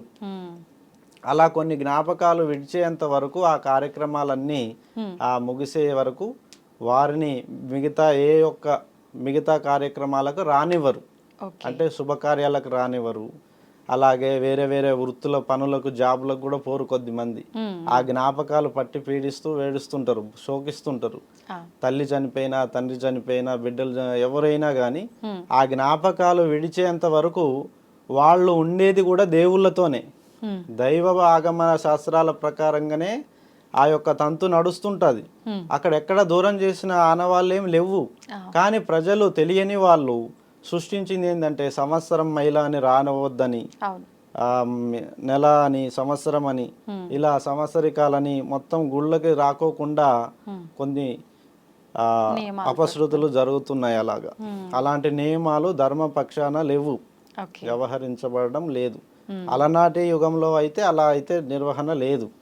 ఈ మధ్యలో వచ్చినటువంటి ఈ భూభాగంలో జరిగిన దాడుల వల్ల ముస్లిమ్స్ కానీ క్రిస్టియని ప్రభుత్వాలు బ్రిటిషర్స్ వచ్చిన తర్వాత మన ఆచార వ్యవహార శైలిని వాళ్ళు పూర్తిగా అడుగంటేలా చేశారు. మన గురుకులాలు, మన గురువుల ధర్మాలు, మన విధి విధానాల ఆచారాలన్నిటినీ తారుమారు చేశారు. దానివల్ల చాలా విధి విధానాలు తారుమారు జరిగి ఇప్పుడు అలా వ్యవహరించబడుతున్నాయి. ఓకే, అయితే ఇప్పుడు మీరు అన్నట్టుగా అంటే నేను ఏదో జనాలకి తెలియజేయడం కోసం నా వంతు నేను ధర్మంగా మాట్లాడి వాళ్ళకు తెలియజెప్పి వాళ్ళని ఆ మార్గంలో తీసుకెళ్లడం కోసం అని చెప్పి గొప్ప గొప్ప పదాలు మాట్లాడారు. అయితే వచ్చిన ప్రతి ఒక్కరూ ఇలాంటి మాటలే మాట్లాడతారు. అంటే ఇక్కడికి వచ్చిన వాళ్ళనే కాదు, ఇప్పుడు మనం ఎంతో మందిని చూస్తున్నాము మన ధర్మం ఇలాంటిదని అలాంటిదని, లేదంటే ఏదో ఒక విషయం గురించి మాట్లాడడానికి వచ్చే ప్రతి సాధువులే కావచ్చు, స్వామీజీలే కావచ్చు, గురువులే కావచ్చు, వాళ్ళు ఇంకెవరైనా కావచ్చు, మాట్లాడే ప్రతి ఒక్కరూ మాట్లాడుతున్నంత వరకు వీళ్ళు నిజమే చెప్తున్నారు, అరే నిజంగా ఏదో తెలియజేయడం కోసమే సమాజం కోసం వచ్చారు వీళ్ళు అని అనుకుంటాం. కానీ ఈ వీటిల్లో కూడా చాలామంది అసలు వాళ్ళు ఉన్నారు, నిజం కాని వాళ్ళు ఉన్నారు. అసలు ఎవరు ఏంటి అనేది మేము ఎలా ఒక క్లారిటీ తెచ్చుకోవాలి? చాలా మంది వేరువేరుగా ఉన్నారు, ఇలాగే అనిపోతున్నారు అని మీరు డైరెక్ట్ గా అనేయచ్చు. రుణం లేనిది ఎవరికెవరు కలవరు. ఇప్పుడు ఒక వ్యక్తి కష్టంలో ఉన్నారు, బండి మించి కింద పడ్డారు, నేను పక్కన ఉన్నాను కాబట్టి రెస్పాండ్ అవుతా, అదే అయ్యో నేను సాయం చేస్తే తను బతుకుతారు కదా అని. సహచర ధర్మం అనేది యోగులందరూ పాటిస్తారు. నిన్ను చూసి అంటారు నీకు అది జరుగుతుంది, నీకు ఇది అవుతుంది, నువ్వు ఇలా అవుతావు అంటారు అని చెప్పడము కాదు, ఆ ధర్మాన్ని ఆ గెలుపుని ఇవ్వాలి. వాళ్ళు చెప్పి వెళ్ళడమే కాదు, ఆకాంక్షను నూరిపోయడం కాదు, ఆకాంక్షను బతికించడానికి ఏదన్నా వారి రుణగతిని ఏదన్నా ఇవ్వాలి. ఇస్తేనే అవి నెరవేరుతాయి కదా. ఇప్పుడు అడవిలో పులి ఉంటుందని చెప్పారు, కానీ అది ఆయుధం ఇవ్వకుండా రక్షణకి ఏదో ఒకటి ఇవ్వాలి కదా, ఇచ్చి పంపాలి. అంటే ఇప్పుడు మీరు ఇచ్చి పంపితే నువ్వు కూడా అవుతావు, నువ్వు కూడా పెద్ద సీఎం అయినా అవ్వచ్చు. జయలలిత కళారంగం నుంచే వచ్చింది కదా తమిళనాడు సీఎం. మీకు వయసు ఉంది, ఇది ఉంది, మీ గురి మీ లక్ష్య సాధన ఎందుకు మీరు మరి ఇందులోనే నిర్వహిస్తున్నారు అని అంటే మీరు గీసుకున్న పరిమితులు మీ కుటుంబం కోసం, నీ యొక్క ధర్మం కోసం నువ్వు పాటిస్తున్నావు. లోక ధర్మం కోసం పాటించడానికి వచ్చిన వాళ్ళు గొప్పవాళ్ళు. ఇప్పుడు అలా వాళ్ళు పోరాడితేనే కదా ఇప్పుడు సీఎంలు అవి పాలిస్తుంది. గౌరవనీయులు రేవంత్ రెడ్డి గారు, ఆయన ఎన్నో పోరాటాలు పడ్డారు, ఆయన ఎన్ని పోరాటాల మీద నుంచి వస్తే ఈరోజు సీఎం అయ్యారు. కేసీఆర్ కూడా సీఎం అయ్యారు. అంతకుముందు రాజశేఖర్ రెడ్డి గారు, రోషయ్య గారు, ఇలా కిరణ్ కుమార్ రెడ్డి గారు, గొప్ప గొప్ప మహానుభావులు అందరికీ విధి అవకాశం ఇస్తుంది. ఇప్పుడు నీకు కూడా ఇవ్వచ్చు నువ్వు పోరాడితే, కానీ నువ్వు నమ్మాలి నా జీవితము దీనిపైనే ఉంది అని నువ్వు నమ్మాలి. మేము సహకరిస్తున్నా మేము కూడా నిన్ను నమ్మాలి. ఏదో నిన్ను ఆట పట్టించకూడదుగా మేము చెప్పి. అలా నీకు కూడా ఒక మంచి యోగం ఉంది అని నేను పరిచయం చేశాను. అది నిజమైన నాడు నువ్వు నన్ను తలుచుకోగలవు. ఆ తలుచుకుంటావు అనే చిన్న ఎమోషన్తోనే నేను నీకు చెప్పాను, అంతేగాని ఇప్పుడే నువ్వు నాకేమి ఇవ్వవు చెప్పగానే. అది విజయం అవుతుంది చూడండి, అప్పుడు ఇస్తారు నాకు గుర్తింపు ఇస్తారు. అప్పుడు అలాన్న వాళ్ళు ఆ రోజు నన్ను గుర్తించారు, చెప్పారు, అందుకే ఇప్పుడు నేను అలా ఉన్నాను అని కొంత తృప్తి కలుగుతుంది అని మా ద్వారా అని చెప్పాను. కానీ ఆ మిగతా యోగులు చెప్పినట్టు జాతకాలు చెప్పడము, ఈ అవసరాలు చూడడము అది నాకు తెలియదు. నన్ను అడిగితే నేను ఖచ్చితంగా వాళ్ళకి బదులు ఇస్తాను, ఎవరికైనా రుణం ఉన్న ప్రతి ఒక్కరికి సాయం చేస్తాను. ఇప్పుడు నాకేదో ఫ్యూచర్లో ఇది పలానా అని మీరు చెప్పగలిగారు అని అంటే మీకు ముందు జరగబోయేది తెలుస్తుంది అని అర్థం. అంటే ఇప్పుడు నేను గురితో ఉన్నాను, ధర్మం వైపు నిలబడి జరగబోయేదాన్ని అన్ని దిక్కుల నుంచి చూస్తున్నా, అందుకే నాకు తెలుస్తుంది. అంటే ప్రతి కదలిక కూడా భగవంతుడి పక్షాన నిలబడినందుకే ఇంత తెలిస్తే, భగవంతుడి పక్షాన పోరాడితే ఇంకెన్ని విషయాలు తెలుస్తాయి నాకు. రేపు జరగబోయే ప్రతిదీ నేను చెప్పగలుగుతాను. భగవంతుడి పక్షాన నిలబడి ధర్మ యుద్ధం చేస్తున్నా కాబట్టి ఇవన్నీ చెప్తున్నా. నేను గురి ఎక్కువగా ఉంది, మీలో ఒక 20% ఉంటే నాలో 80% ఉంది. దాన్ని 100% దాటి పనిచేయడం కోసం నేను కర్మచారిగా బాధపడుతూ ఇవన్నీ చేస్తున్నా, అంతేగాని ఓ మెప్పు కోసం ఇది కాదు. భగవంతుడు నాకు ఇచ్చింది 100 ఏళ్ళ జీవితం, అలా నాకు 30 వరకు ఇక్కడికి వచ్చినాయి, 20 ఏళ్ళు సాధనకే పోయింది. ఇప్పుడు ఇప్పుడు సరైనటువంటి జీవన క్రమాన్ని నిర్వహించుకునే యోగం సమయం ఇప్పుడు ఇచ్చిండు భగవంతుడు. 20 ఏళ్ళు సాధనలోనే ఉన్నానుగా. అంటే మీరు చిన్నప్పటి నుంచి సాధన చేస్తూనే ఉన్నారా? నేను చిన్నప్పటి నుంచి సాధనలోనే ఉన్నాను. నేను 5 ఏళ్ల వయసు నుంచే భగవంతుడు ఆ తాయితు కట్టుకుంటే మేలు చేస్తాడా, ఒట్టు పెట్టుకుంటే మేలు చేస్తాడా, ప్రసాదం తింటే మేలు చేస్తాడా, ఆ పువ్వులు ఇట్లా కింద పడేస్తే అనుగ్రహిస్తే మేలు చేస్తాడా, అన్ని పరీక్షించే ఈ గురువు స్థాయికి వచ్చాను. అన్ని పరీక్షించి పర్యవేక్షించి ధర్మచారినై కర్మచారినై యోగమును ఆచరిస్తూ విరహ వేదన పడి ఆత్మఘోషను నా సంకల్పం నెరవేర్చుకోవడానికి భగవంతుని నుంచి ఇన్ని ఆయుధాలు పట్టుకోవాలి, ఇన్ని అవకాశాలను ఆ మధ్యలో నుంచి వెళ్ళాలి అని నేను అన్ని చేసిన కాబట్టి ఇప్పుడు గురువు అయ్యాను. లేకుంటే అది కోరుకుంటే వచ్చే పదవా, ఆచరిస్తే వచ్చే పదవి. కోరుకుంటే వచ్చే పదవే కాదు ఇది, ఆచరిస్తే వచ్చే పదవి. మేలు చేస్తే వచ్చేది మెప్పు, అంతేగాని మేలు చేయండి ఏ గౌరవం రాదు, ఏది రాదు. నా యొక్క జీవితంలో ఎంతో మందికి చేశాను, చేస్తున్నాను, ఇంకా చెయ్యాలని పాటు పడుతున్నా కాబట్టి ఇంకా గురువుగా ఇలా చేస్తున్నాను. నా లక్ష్య సాధన కోసమే నేను పాటు పడుతున్నా. ఇక గురువు పేరు ప్రతిష్ఠ ఇవన్నీ చెప్పుకోవడం వరకే అవి. కానీ నేను నా కాలగతినే నేను గుర్తుపెట్టుకుంటా. ఇప్పుడు 30 ఏళ్ళ అంటే 70 ఏళ్ళకి మించి బతకము. బతకాలంటే ఏం చేయాలి, ఏది సృష్టించాలి. ఇప్పుడు ముందు జరగబోయే మీకు తెలుస్తుంది, అది దేవుడికి ఆయన ఆలోచనలో ఆయన విధానంలో మీరు ఉన్నారు కాబట్టి అని అన్నారు కదా. ఇప్పుడు మీ ఆయుష్ ఎంతో కూడా మీకు అర్థమవుతుంది? అర్థమవుతుంది, అందుకేగా ఇంత తొందరపడుతున్నా. అంటే ఆయుష్ తరిగిపోతుంది కాబట్టి నేను బాధపడుతున్నా. తొందరగా నా రుణగతిని ఏది ఉందో ఆ లక్ష్యాన్ని ఛేదించడానికి నేను అహర్నిశలు శ్రమిస్తున్నా, బాధపడుతూ. ఆ లక్ష్యాలు ఎంత కష్టాలైనా నేను నిర్వహించుకుంటుంది దానికే. నా గురి అంతా ఇప్పుడు ఆయుష్ తక్కువ ఉంటుంది. తక్కువ ఉన్న క్రమంలో ఇవన్నీ ఇప్పుడు నాకు గుర్తొచ్చినవన్నీ జ్ఞాపకాలన్నీ నేనే కదా. ఫలానది చెయ్యాలి అని జ్ఞాపకం ఉంది, ఫలానది చూడాలని జ్ఞాపకం ఉంది. వెళ్ళాను, చేశాను, చూశాను. దాని ద్వారా భగవంతుడు నాకు కొన్ని మేలు చేసే అవకాశాలు ఇచ్చాడు కొందరికి, వాళ్ళకి చేశాను. వాళ్ళు నాకు బలాన్ని ఇచ్చారు, మరి తిరిగి వాళ్ళ భగవంతుడు నాకు ఇచ్చాడు కదా, మళ్ళీ నేను నా అదే ప్రయత్నాలు చేస్తున్నా. ఇప్పుడు ఉపాసన బలం వల్ల, వారు చేసే దీక్షల వల్ల, ఉపాసన వల్ల వాళ్ళ ఆయుష్ను కూడా పెంచుకునే అవకాశం ఉంది. వాళ్ళకి అసలు మరణమే లేని వాళ్ళు చాలా మంది ఉన్నారు అంటారు కదా, అలా చేసుకునే అవకాశం లేదా? అదే నా పోరాటం. అమరత్వము, చావు లేని జీవన ప్రయాణము, ఉన్నతమైన ప్రమాణాలు. ఇప్పుడు అద్భుతాలను చూడాలి, ఉన్నతమైన కార్యాలను గెలవాలి అని ప్రతి ఒక్కరు కోరుకుంటారు. ఇప్పుడు నీకే అవకాశం ఇస్తే 10 కోరికలు కోరుకుంటావు, సహజం కదా, నేనైనా 10 కోరికలు. కానీ అలా ఆచరించాలి, ఆ ధర్మాన్ని తెలుసుకోవాలి. అంటే గురువు కావాలి, తెలిసిన వాడే మనకి గురువు. అన్ని తెలిసిన వాడిని గురువు అంటాము, అందుకే నమస్కరిస్తాము. దేవతల్ని ఆ గురువు రూపంలో చూసుకొని నమస్కరిస్తాం. ఎందుకు?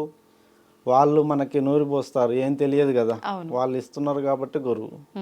అలా నేను కూడా ఎన్నో అవకాశాలు భగవంతుడు మనకి ఇస్తున్నాడు చేయడానికి. నేను కోరుకున్నాయని భగవంతుడు ఇస్తూనే వస్తున్నాడు కాబట్టి మా బంధం ఇంకా పెద్దదైంది. నా నమ్మకం నిజమైంది అని నేను చెప్తూ నిర్వహిస్తూ ఎంతో మందికి చేస్తున్నా. ఇప్పుడు నా నిర్ణయం మాత్రం అమరత్వమే. నా లక్ష్య సాధన మాత్రం 100 దాటాలి. అంటే సాధించగలుగుతారన్న అందరిని కూడా 100 ఏళ్ళు దాటియాలి అని నా సంకల్పం. నేను దాటి అందరిని దాటియాలి. అలా కూడా ఉంటుందా? ఇప్పుడు నేను 100 ఏళ్ళు బతికి మిమ్మల్ని కూడా 100 ఏళ్ళ వైపు గుంజుకు రావాలి కదా. అలా మిమ్మల్ని కూడా తీసుకొస్తేనే నాతో పాటు నా సహచరులంతా గెలిస్తేనే నాకు సంతోషం. నేను ఒక్కనే 100 ఏళ్ళు బతికి మిగతా వాళ్ళంతా పోతే ఇక నేనేం చేయాలి? ఆ వయసులో సాధించిన వాడు గుర్తుగా మాత్రమే మిగులుతా. కానీ మిగతా వాళ్ళకి ఆచరణ ఇచ్చినప్పుడు కదా గెలిచేది. ఇప్పుడు మీరు కూడా 100 ఏళ్ళు ఉంటే నాకొక 100 ఏళ్ళు పైబడి మీకు 100 ఏళ్ళ పైన ఉంటాయి. ఇద్దరం కూర్చొని ఇలా మాట్లాడితే 10 మందికి వీరు ఎలా ఆదర్శంగా బతికారు, ఇలా 100 ఏళ్ళు వీళ్ళు ఎలా బతికారు, మేము కూడా అలాగే ఆచరిస్తాం. ఈ మరణాలేంది, ఈ రోగాలేంది, ఈ బాధలేందని వేడుస్తున్న వాళ్ళు లక్షలు కోట్ల మంది ఉన్నారు. కానీ ఇది సృష్టికి విరుద్ధం అవ్వదా? ఈ మరణం అనేది సహజం కదా, ఇది మనకి ఇక్కడ. నేనైతే ఇక్కడ నాతో పని ఉందనుకుంటున్నా. ఈ భూమండలంలో నాతో మంచి మంచి పనులు చేసే ఉన్నాయి అనుకుంటున్నా కాబట్టి నా కోరికలో తప్పులేదు. మీతో పని ఉందంటే భగవంతుడే మీకు అంతవరకు ఆయుష్ ఇస్తారు కదా, మీరు అమరత్వం కోసం సాధన ఎందుకు చేయాలి? పనుల మించి దాటి అమరత్వాన్ని పొందడం. కర్మలో గెలవంది అమరత్వం ఎలా గెలుస్తాడు? కోరుకుంటే గెలిచేది కాదు అది. మొదలు ఈ ఆయుష్ని గెలవాలంటే కర్మని గెలవాలి, కర్మని దాటాలి. కర్మయోగంలో అన్ని కర్మలలో నిశ్చేష్టుడైన వాడు ఆయువుని పురుడు పోసుకోగలడు, చనిపోయిన వాటిని బతికించగలడు, మరణిస్తున్న వాటిని కాపాడగలడు, జీవధర్మాలన్నిటినీ శాసించగలడు. మరి ఆ అర్హత అమరుడికే ఉంది. అమరత్వం కనిపెట్టని వాడు రోగై ఇతరులను ఎలా గెలిపిస్తాడు? కాదు, నా లక్ష్య సాధన అమరత్వమే. 100 ఏళ్ళు నేను బతకాలి, నా తోడున్న వాళ్ళంతా బతకాలి, వాళ్ళంతా నేను సుఖంగా ఉండాలి, వాళ్ళంతా సుఖయోగంగా ఉండాలి. ధర్మాన్ని ఆచరించి మన ప్రాంతాన్ని కాపాడుకోవాలి, మనము బాగా కాపాడబడాలి.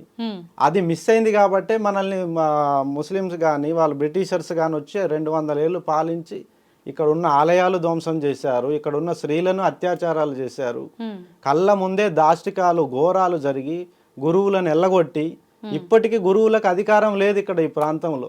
ఇప్పుడు మీరు అన్నారు అమరత్వాన్ని సాధించాలి, ఆ సుఖాలు ఆ కష్టాలు అన్నీ కూడా చూడాలి, నేను నాతో పాటు అందరూ అన్నారు కదా. ఇప్పుడు మామూలుగా సాధువులు, ఈ గురువులు, వీళ్ళు ఈ సన్యాసులు వీళ్ళంతా కూడా ఇవేవి ఆశించకూడదు, కష్టం సుఖం ఎండ వాన ఇవన్నీ ఏమి ఉండకూడదు అంటారు కదా. త్యాగము గొప్పతనాన్ని చెప్తుందా? పంచుకోవడం గొప్పతనాన్ని చెప్తుంది. ఇప్పుడు నేను ఒక మంచి విందుని తెచ్చుకున్నాను, అది నేనే తింటున్నాను, ఇప్పుడు నాకు దిష్టి తగలదా? మీరు దిష్టి పెట్టరు, గురుజీ తెచ్చుకొని ఆయనే తింటున్నాడు అనుకుంటారు.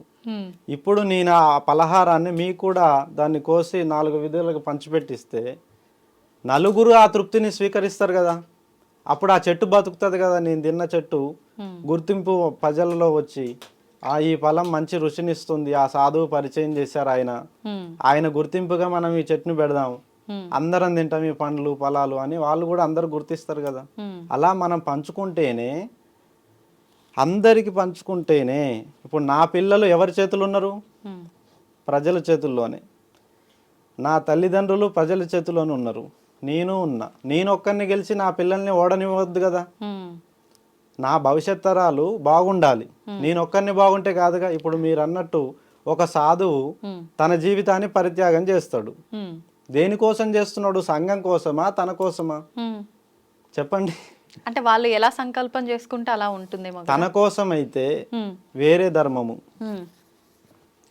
తన కోసం అయితే వేరే ధర్మము, సంఘం కోసం అయితే మరో ధర్మము, అంతే కదా. ఓకే, నేను నా కోసమే గాక నా బిడ్డలు నా భవిష్యత్ తరాలను చూసి నేను ఈ ఆచరణ చేసుకుంటున్నా. త్యాగము కంటే కర్మే గొప్పది, గెలిపే గొప్పది, విజయమే గొప్పది. త్యాగము మనల్ని ఆనంద పెడుతుంది, కానీ చరిత్రని రాయాలంటే పోరాడే వాళ్ళతో సాధ్యమవుతుంది. త్యాగము చరిత్రలో ఎల్లకాలముని గెలిపించే శక్తి త్యాగానికి లేదు. అది కొద్ది సందర్భాల్లో గెలవగలుగుతుంది త్యాగం. అన్ని సందర్భాల్లో త్యాగం గెలవదని ప్రజలందరికీ తెలుసు. అందుకే పండగలప్పుడు అన్నదానాలు చేస్తారు, కానీ నిత్య అన్నదానాలు చేయమనండి ప్రతి ఇంటి నుండి. నిత్య అన్నదానాలు ప్రతి ఇంటి నుండి చెయ్యరు. ఏదో పండగ సమయంలో, ఏదో ఒక కొద్ది సమయంలో లేని వాళ్ళకి మనం ఇచ్చి సంతోషపడతాం. సంఘ పరిత్యాగమే మన ఆనందం కోరుకున్నాం. ఇప్పుడు నేను కోరుకుంది కూడా అదే. నేను ఈరోజు ప్రజల ముందుకు ఎందుకు వచ్చానంటే నా ప్రజలు బాగుండాలి.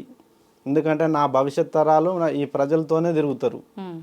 వాళ్ళు చెడిపోతే నా పిల్లలు కూడా చెడిపోతారు కదా. వాళ్ళని బాగు చేస్తే నా పిల్లలు కూడా బాగు చేస్తారు కదా వాళ్ళు. అంటే ఇది ఒక రకమైన స్వార్థం కాదు, ఇది మన బంధం యొక్క గొప్పతనం. ఇప్పుడు మనమంతా ఈ ప్రాంతంలో ఉన్నాం, ఇండియన్స్ అని ఎందుకు చెప్పుకుంటున్నాం? మనమంతా భారతీయులు అని ఎందుకు చెప్పుకుంటున్నాం? అలా చెప్పుకోకపోతే విలువ లేని కాడ ఏది కలవదు, జరగవు. మనమంతా ఒకటే అని చెప్పుకోవడంలో, పంచుకోవడంలోనే. ఇప్పుడు చూడండి, మీకు కావలసిన మీకు వస్తున్నాయి, మాగా ఒకరినొకరు అవి సమాహారం చేసుకుంటున్నాం. అది తృప్తి, పంచుకోవడంలోనే తృప్తి. అంతేగాని దాచుకోవడంలో తృప్తే ఉండదు. అట్లా అంటే 100 కోట్లు ఉన్నాయి, వాళ్ళు దాచుకోమనండి, తృప్తి వస్తుందా? రాదు. వాళ్ళు కార్యాలు చేయాల్సిందే. ఓకే. అది పంచిపెట్టన్నా పెట్టాలి, ఖర్చులన్నా చేయాలి. వాళ్ళు చేస్తూ ఆనందపడాలి తప్పితే అవి ఉన్నాయి కదా ఆస్తులని పక్క దాచిపెట్టుకుంటే రోగాలు వస్తాయి అంతే. విధి పసిగడుతుంది. ఎవడు బాగా ఉన్నది, ఎవరికి ఏ నష్టం ఉందో విధి పసిగట్టి వారికి ఒక మాయ రోగాన్ని సృష్టిస్తుంది. ఎవరికి అంతుపట్టని ఒక మాయను సృష్టించి వాళ్ళతో అవి బయటికి తీపిస్తుంది. అట్లా జరిగితేనే కదా ఇప్పుడు కరోనా అని, ఆ వైరస్ అని, ఈ వైరస్ అని విలయతాండవం చేసి ప్రజల అలవాట్లను మారుస్తున్నాయి. ప్రజల అలవాట్లని, నైతిక విలువల్ని గుర్తు చేస్తున్నాయి. మనం ఉన్నటువంటి జీవము, మన ప్రాణము, మన ఆశయ సాధనలంతా గుర్తించుకొనే ఏ పనైనా చేయాలి. అంతేగాని నాకు దాన్ని పట్టుకోవాలనిపించిందని, దాన్ని కొట్టాలనిపించిందని ఇట్లా ఒక స్వయం పాలన అనేది మూర్ఖత్వాన్ని తెలియజేస్తుంది. స్వయం అధికారము ఉండకూడదు. సంఘము తోడ్పాటుతో ఉన్నటువంటి బలాన్ని గుర్తించండి. స్వయం అధికారం ఏం చేస్తుందంటే శిఖరాన్ని చూపెడుతుంది, కానీ ఎవరెక్కాలి? కాళ్ళు నొప్పెడుతుంటాయి, చేతులు లాగుతుంటాయి, శక్తి సరిపోదు, బద్ధకం ఎక్కువై మధ్యలో ఆగిపోతారు. శిఖరాన్ని ఎక్కాలంటే నలుగురు తోడ్పాటు ఉండాలి. ఒకరు మంచినీళ్ళు తేవాలి, ఒకరు ఫుడ్ తేవాలి, ఒకరు అన్ని బలాలు వేసుకొని పోతేనే శిఖరం ఎక్కుతాం. మన సంఘంకి సేవ చేయాల్సిందే ప్రతి ఒక్కరు. చెయ్యకపోతే ఆ దాడి వాళ్ళ మీదే జరుగుతుంది. ఫస్ట్ అది వాళ్ళకే చుట్టుకుంటది. అందుకే కదా ప్రజలందరి పాపాలు తొలగాలనే మహాకుంభమేళ నాగ సాధువులు నిర్వహిస్తున్నారు. ఎందుకు? ప్రజలందరి వివిధ కర్మల్లో పాప ప్రక్షాళన చేసుకోవడం కోసం 12 ఏళ్లకు ఒకసారి సంగమాన్ని సృష్టించారు. త్రివేణి సంగమం, యమునా నది, కృష్ణా నది కలయిక జరిగి అంతర్వాహినిగా సరస్వతి ముందుకు వస్తుంటది. సరస్వతి అంటే ఏంటి? జ్ఞానాన్ని నడిపించేది. అంటే ఆచరణిస్తూ యోగులు అక్కడ ఏం చేశారు? ఒక ఆచరణని సృష్టించారు అక్కడ. 12 ఏళ్లకు ఒకసారి కుంభరాశిలో బృహస్పతి ఉండగా మేషరాశిలో సూర్య సంక్రమణములు చూసుకొని ఆ యొక్క ఆచరణ పెట్టారు. అంటే సూర్యుడు మేల్కొని పోయేవాడే. సరస్వతీదేవి జ్ఞానాన్ని నడిపేదే, విద్యనిచ్చేదే. అలా విద్య మేల్కొల్పుడు జరుగుతుంది అక్కడ. విద్యతో మేల్కొల్పడం అనేది జరుగుతుంది కాబట్టి నాగసాధువులు అక్కడ శిక్షణ తీసుకుంటున్నారు. ఇప్పుడు నాగసాధువులుగా వాళ్ళని మనం తయారు చేయాలంటే భవిష్యత్ తరాలను ఎక్కడ ఇవ్వాలి దీక్ష? కుంభమేళాలు ఇవ్వాలి. కుంభమేళాలో ఇచ్చే దీక్షే ప్రధానం. మళ్ళీ మిగతా ఇండ్ల చోట దేవాలయాల్లో ఇచ్చే దీక్షలు ప్రధానం కావు. ఎక్కడైతే నీళ్లు సుడులు పడుతుంటాయో, ఎక్కడైతే సంగమంలో ఇప్పుడు అక్కడ సంగమం ఉంటుంది, అక్కడ నీళ్లు సుడులు పడుతుంటాయి. ఎక్కడైతే నీళ్లు సుడులు పడుతుంటాయో అక్కడే ప్రకృతి యొక్క కలయిక జరుగుతుంది అని అర్థం. ఇప్పుడు మీరు చెప్పినట్టుగా 12 సంవత్సరాలకు ఒకసారి జరిగేది మహాకుంభమేళ అని అన్నారు. చాలా మంది ఇదే విధంగా చెప్పడం అయితే జరిగింది. కానీ ఈ మధ్య ఇప్పుడు ఆల్రెడీ ఇప్పుడు మనకు కుంభమేళ స్టార్ట్ అయిపోయింది. స్టార్ట్ అయిన తర్వాత చాలా మంది సొంత ఛానళ్ళ వాళ్ళు వీడియోలు చేసి పెట్టడము ఇలాంటివి కూడా చూస్తున్నాము. వాళ్ళు మాట్లాడిన సందర్భాల్లో 140 సంవత్సరాలకు ఒకసారి వచ్చేదాన్ని మహాకుంభమేళ అంటారని చెప్పి, ఈ 12 సంవత్సరాలకు వచ్చేది కుంభమేళ అని, 6 సంవత్సరాలకు ఒకసారి అర్ధ కుంభమేళ అని ఇలా మాట్లాడడం జరుగుతుంది. అసలు ఏది వాస్తవం? వాళ్ళు లెక్కలు కాలగతిన ఇస్తున్నటువంటి ప్రమాణం అది. కాబట్టి 144 ఏండ్లకి ఈ కాలగతి వచ్చింది అని వాళ్ళు చెప్పడం జరిగింది. అంటే ఇప్పుడు వచ్చిన ఈ ప్రయాగరాజ్ 12 ఏళ్ళు, మరొక 12 ఏళ్ళు, 12 సార్లు మీరు కూడిక చేయండి. అలా మరొక కూడికతో మహాసంగ్రమం, ఇప్పుడు మహాసంగమంతో చెప్పినది మహాకుంభమేళ. అది 144 సంవత్సరాలు ఈ కుంభమేళాతో ముగిస్తుంది. అంటే అదొక చరిత్ర, ఒక ఘట్టము. అంటే ఇది చాలా విశేషమైన ప్రతి ఒక్క 3 తరాలు ఈ భూమిని శాసిస్తుంటాయి. ఇప్పుడు మనం 3 తరాలు తీసుకోండి. యాక్టివ్గా స్వాతంత్రం తెచ్చుకున్న వాళ్ళు ఒకరు, వాటిని అనుభవించిన వాళ్ళు ఒకరు, తర్వాత తరాలలో చూస్తున్న వాళ్ళు, అంటే 3వ దశలో ఉంది. అంటే కుంభమేళ 3 తరాలను కలిపి వాళ్ళు ఒక మార్క్ పెట్టారు. అది ఎంతో గొప్ప విలువైన మార్క్ అది 144 ఏండ్లు అనేది. ఇప్పుడు మీరు చూడండి, 3 తరాలు మాత్రమే రాజ్యాంగ అధికారం ఉంటది, న్యాయాధికారం ఉంటది. తర్వాత 3 తరాలు చూడండి, ఈ రాజ్యాంగము, ఈ న్యాయము వీటిని వాళ్ళు అనుసరించరు. వాళ్ళు మరొక న్యాయము మరొక చట్టాలు రాసుకుంటారు. హ్మ్. ఇప్పటికి చాలా అడ్జస్ట్మెంట్ జరుగుతున్నాయి. హ్మ్. మొన్ననే తరతరాలుగా 3 తరాలుగా వస్తున్న మన ధర్మం ఏంటి? హ్మ్. వివాహ ధర్మంలో హ్మ్. భార్యాభర్తలు తప్పితే ఆ. మిగతా ఎవరు కూడా ఆ, కలయిక ఉండకూడదు అని చెప్పడం జరిగింది. హ్మ్. అంతకుముందు తరాలు. ఇప్పుడు 3 తరాలు దాటాయి. హ్మ్. ఇప్పుడు తరాలు ఏమని రాసుకున్నారు చట్టము? హ్మ్. ఇండివిజువల్గా ఒపీనియన్ వాళ్ళకే తీసుకుంటున్నారు. మా ఇష్టం, మేము ఎవరిని కోరుకుంటే వాళ్ళతోనే ఉంటాం, హ్మ్. అలా చట్టం చేయండి అని గవర్నమెంట్తో రాయించుకున్నారు. మరి 3 తరాల్లో ఆ చట్టాన్ని మార్చుకున్నారా లేదా? హ్మ్. ఇంకా ముందు ఏమంటున్నారంటే ప్రతి 3 తరాలు తమ ధర్మాన్ని తమ చట్టాలను మార్చుకుంటారు. అది విధానంగా వస్తూనే ఉంది. ఓకే. ఈ భూమిలో అది కొత్త కాదు. హ్మ్. అది పాత నియమంలోనే చాలాసార్లు సందర్భాల్లో అలా జరిగింది. హ్మ్. అలా అంటే తెలంగాణ పేరు ఏముంది? హ్మ్. త్రిలింగ దేశం. ఆహా. అంతకుముందు 3 తరాలు త్రిలింగ దేశంగా పిలుచుకున్నాయి. ఆ. తర్వాత 3 తరాలు ఈ బ్రిటిషర్స్ పాలన, ముస్లిమ్స్ల పాలనలో ఆ, పేరు తెలంగాణగా మార్చుకున్నారు. హ్మ్. ఓకే. వాళ్ళు పేర్లు బదలడం అనేది జరుగుతూనే ఉంది. హ్మ్. ప్రాంతానికి కానీ మన ఆచారాలకు కానీ అన్నీ మారుతూనే వస్తున్నాయి. హ్మ్. అక్కడ కూడా మహాకుంభమేళ అనేది నాగసాధువులు పురుడు పోసుకున్నటువంటి ప్రాంతం.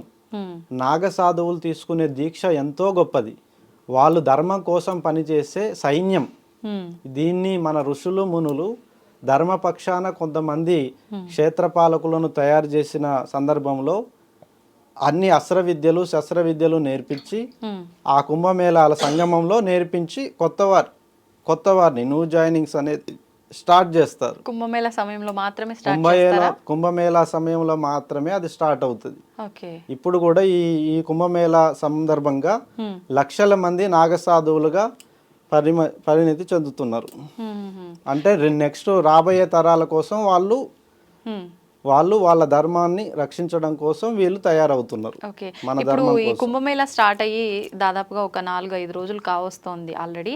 మీరు వెళ్ళొచ్చా అన్నారు కదా, మీరు ఎన్ని రోజులు ఉండడం జరిగింది? ఎప్పుడు వెళ్ళారు? అక్కడ కిటకిటలాడిపోతుంది, మనం నడవటం మన చేతిలో ఉండదు, తోస్తే పడిపోతాం అవునవును. అంటారు కదా, ఎలా ఉంది ఇక్కడ? నేను మొదటి రోజు పుష్య పౌర్ణమి జనవరి 13 మొదటి రోజున అక్కడ రాత్రి చేరుకోవడం జరిగింది. హ్మ్.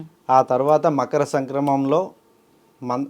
సంక్రమణంలో నాగసాధువులందరితో కలిసి సమిష్టిగా కలిసి వెళ్ళి స్నానమాచరించి హ్మ్. మా యొక్క నాగసాధువుల ధర్మాన్ని తెలుసుకోవడం జరిగింది. హ్మ్. ఆ తర్వాత 3వ రోజు కాశీ యొక్క విశ్వేశ్వరుని దర్శనం ముగించుకొని హ్మ్. గురువుల ఆజ్ఞ తీసుకొని నేను రావడం జరిగింది. హ్మ్. మళ్ళీ వెళ్తాను. హ్మ్. చిన్న ఆచరణ ధర్మాన్ని పాటిస్తూ బయటికి రావడం జరిగింది. మళ్ళీ ఆచరణకి మళ్ళీ వెళ్ళడం జరుగుతుంది గురువుల దగ్గర. హ్మ్. ఇది అంటే మీ గురువులు రమ్మన్నప్పుడు వెళ్ళి అక్కడ అంటే రమ్మన్న పర్పస్ ఏంటో చూసుకొని మళ్ళీ వచ్చేయటమా? మీ ఇష్టానుసారం అనేది ఏమి ఉండదా? ఇది స్వయం అధికారాన్ని మేము ఎక్కువ అంటే ప్రేరేపించాం. ఎవరికైనా అంతేనా? సంఘముతోడను ఇప్పుడు ఎవరికి అవసరమో మనల్ని అటువైపే నడిపిస్తాం. హ్మ్. ఇప్పుడు మీకు కష్టం ఉందనుకోండి, మీ వైపు వచ్చేస్తాను భగవంతుడు పంపిస్తే.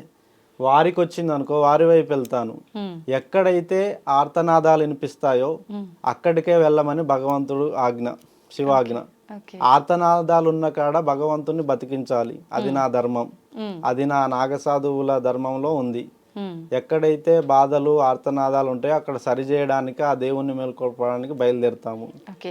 ఇప్పుడు కుంభమేళాలో కొన్ని వందలే కాదు వేల సంవత్సరాల వాళ్ళు కూడా ఉన్నారని ఉన్నారు. చెప్పి వాళ్ళు అక్కడికి వస్తారని చెప్పి నేను మాట్లాడుకుంటూ కూడా అమరత్వం చూసారా కోసం మీరు? వెళ్ళాను. ఇప్పుడు నేను అంటే కూడా అలాంటి వారిని మీరు చూసారా అక్కడ? నేను చూశాను. నాకు దీక్ష ఇచ్చిన మా గురువు గారు మా తాత పరిచయం చేశారు హ్మ్. ఆయనని. మా తాతగారికి ఆయన గురువు. ఆహా.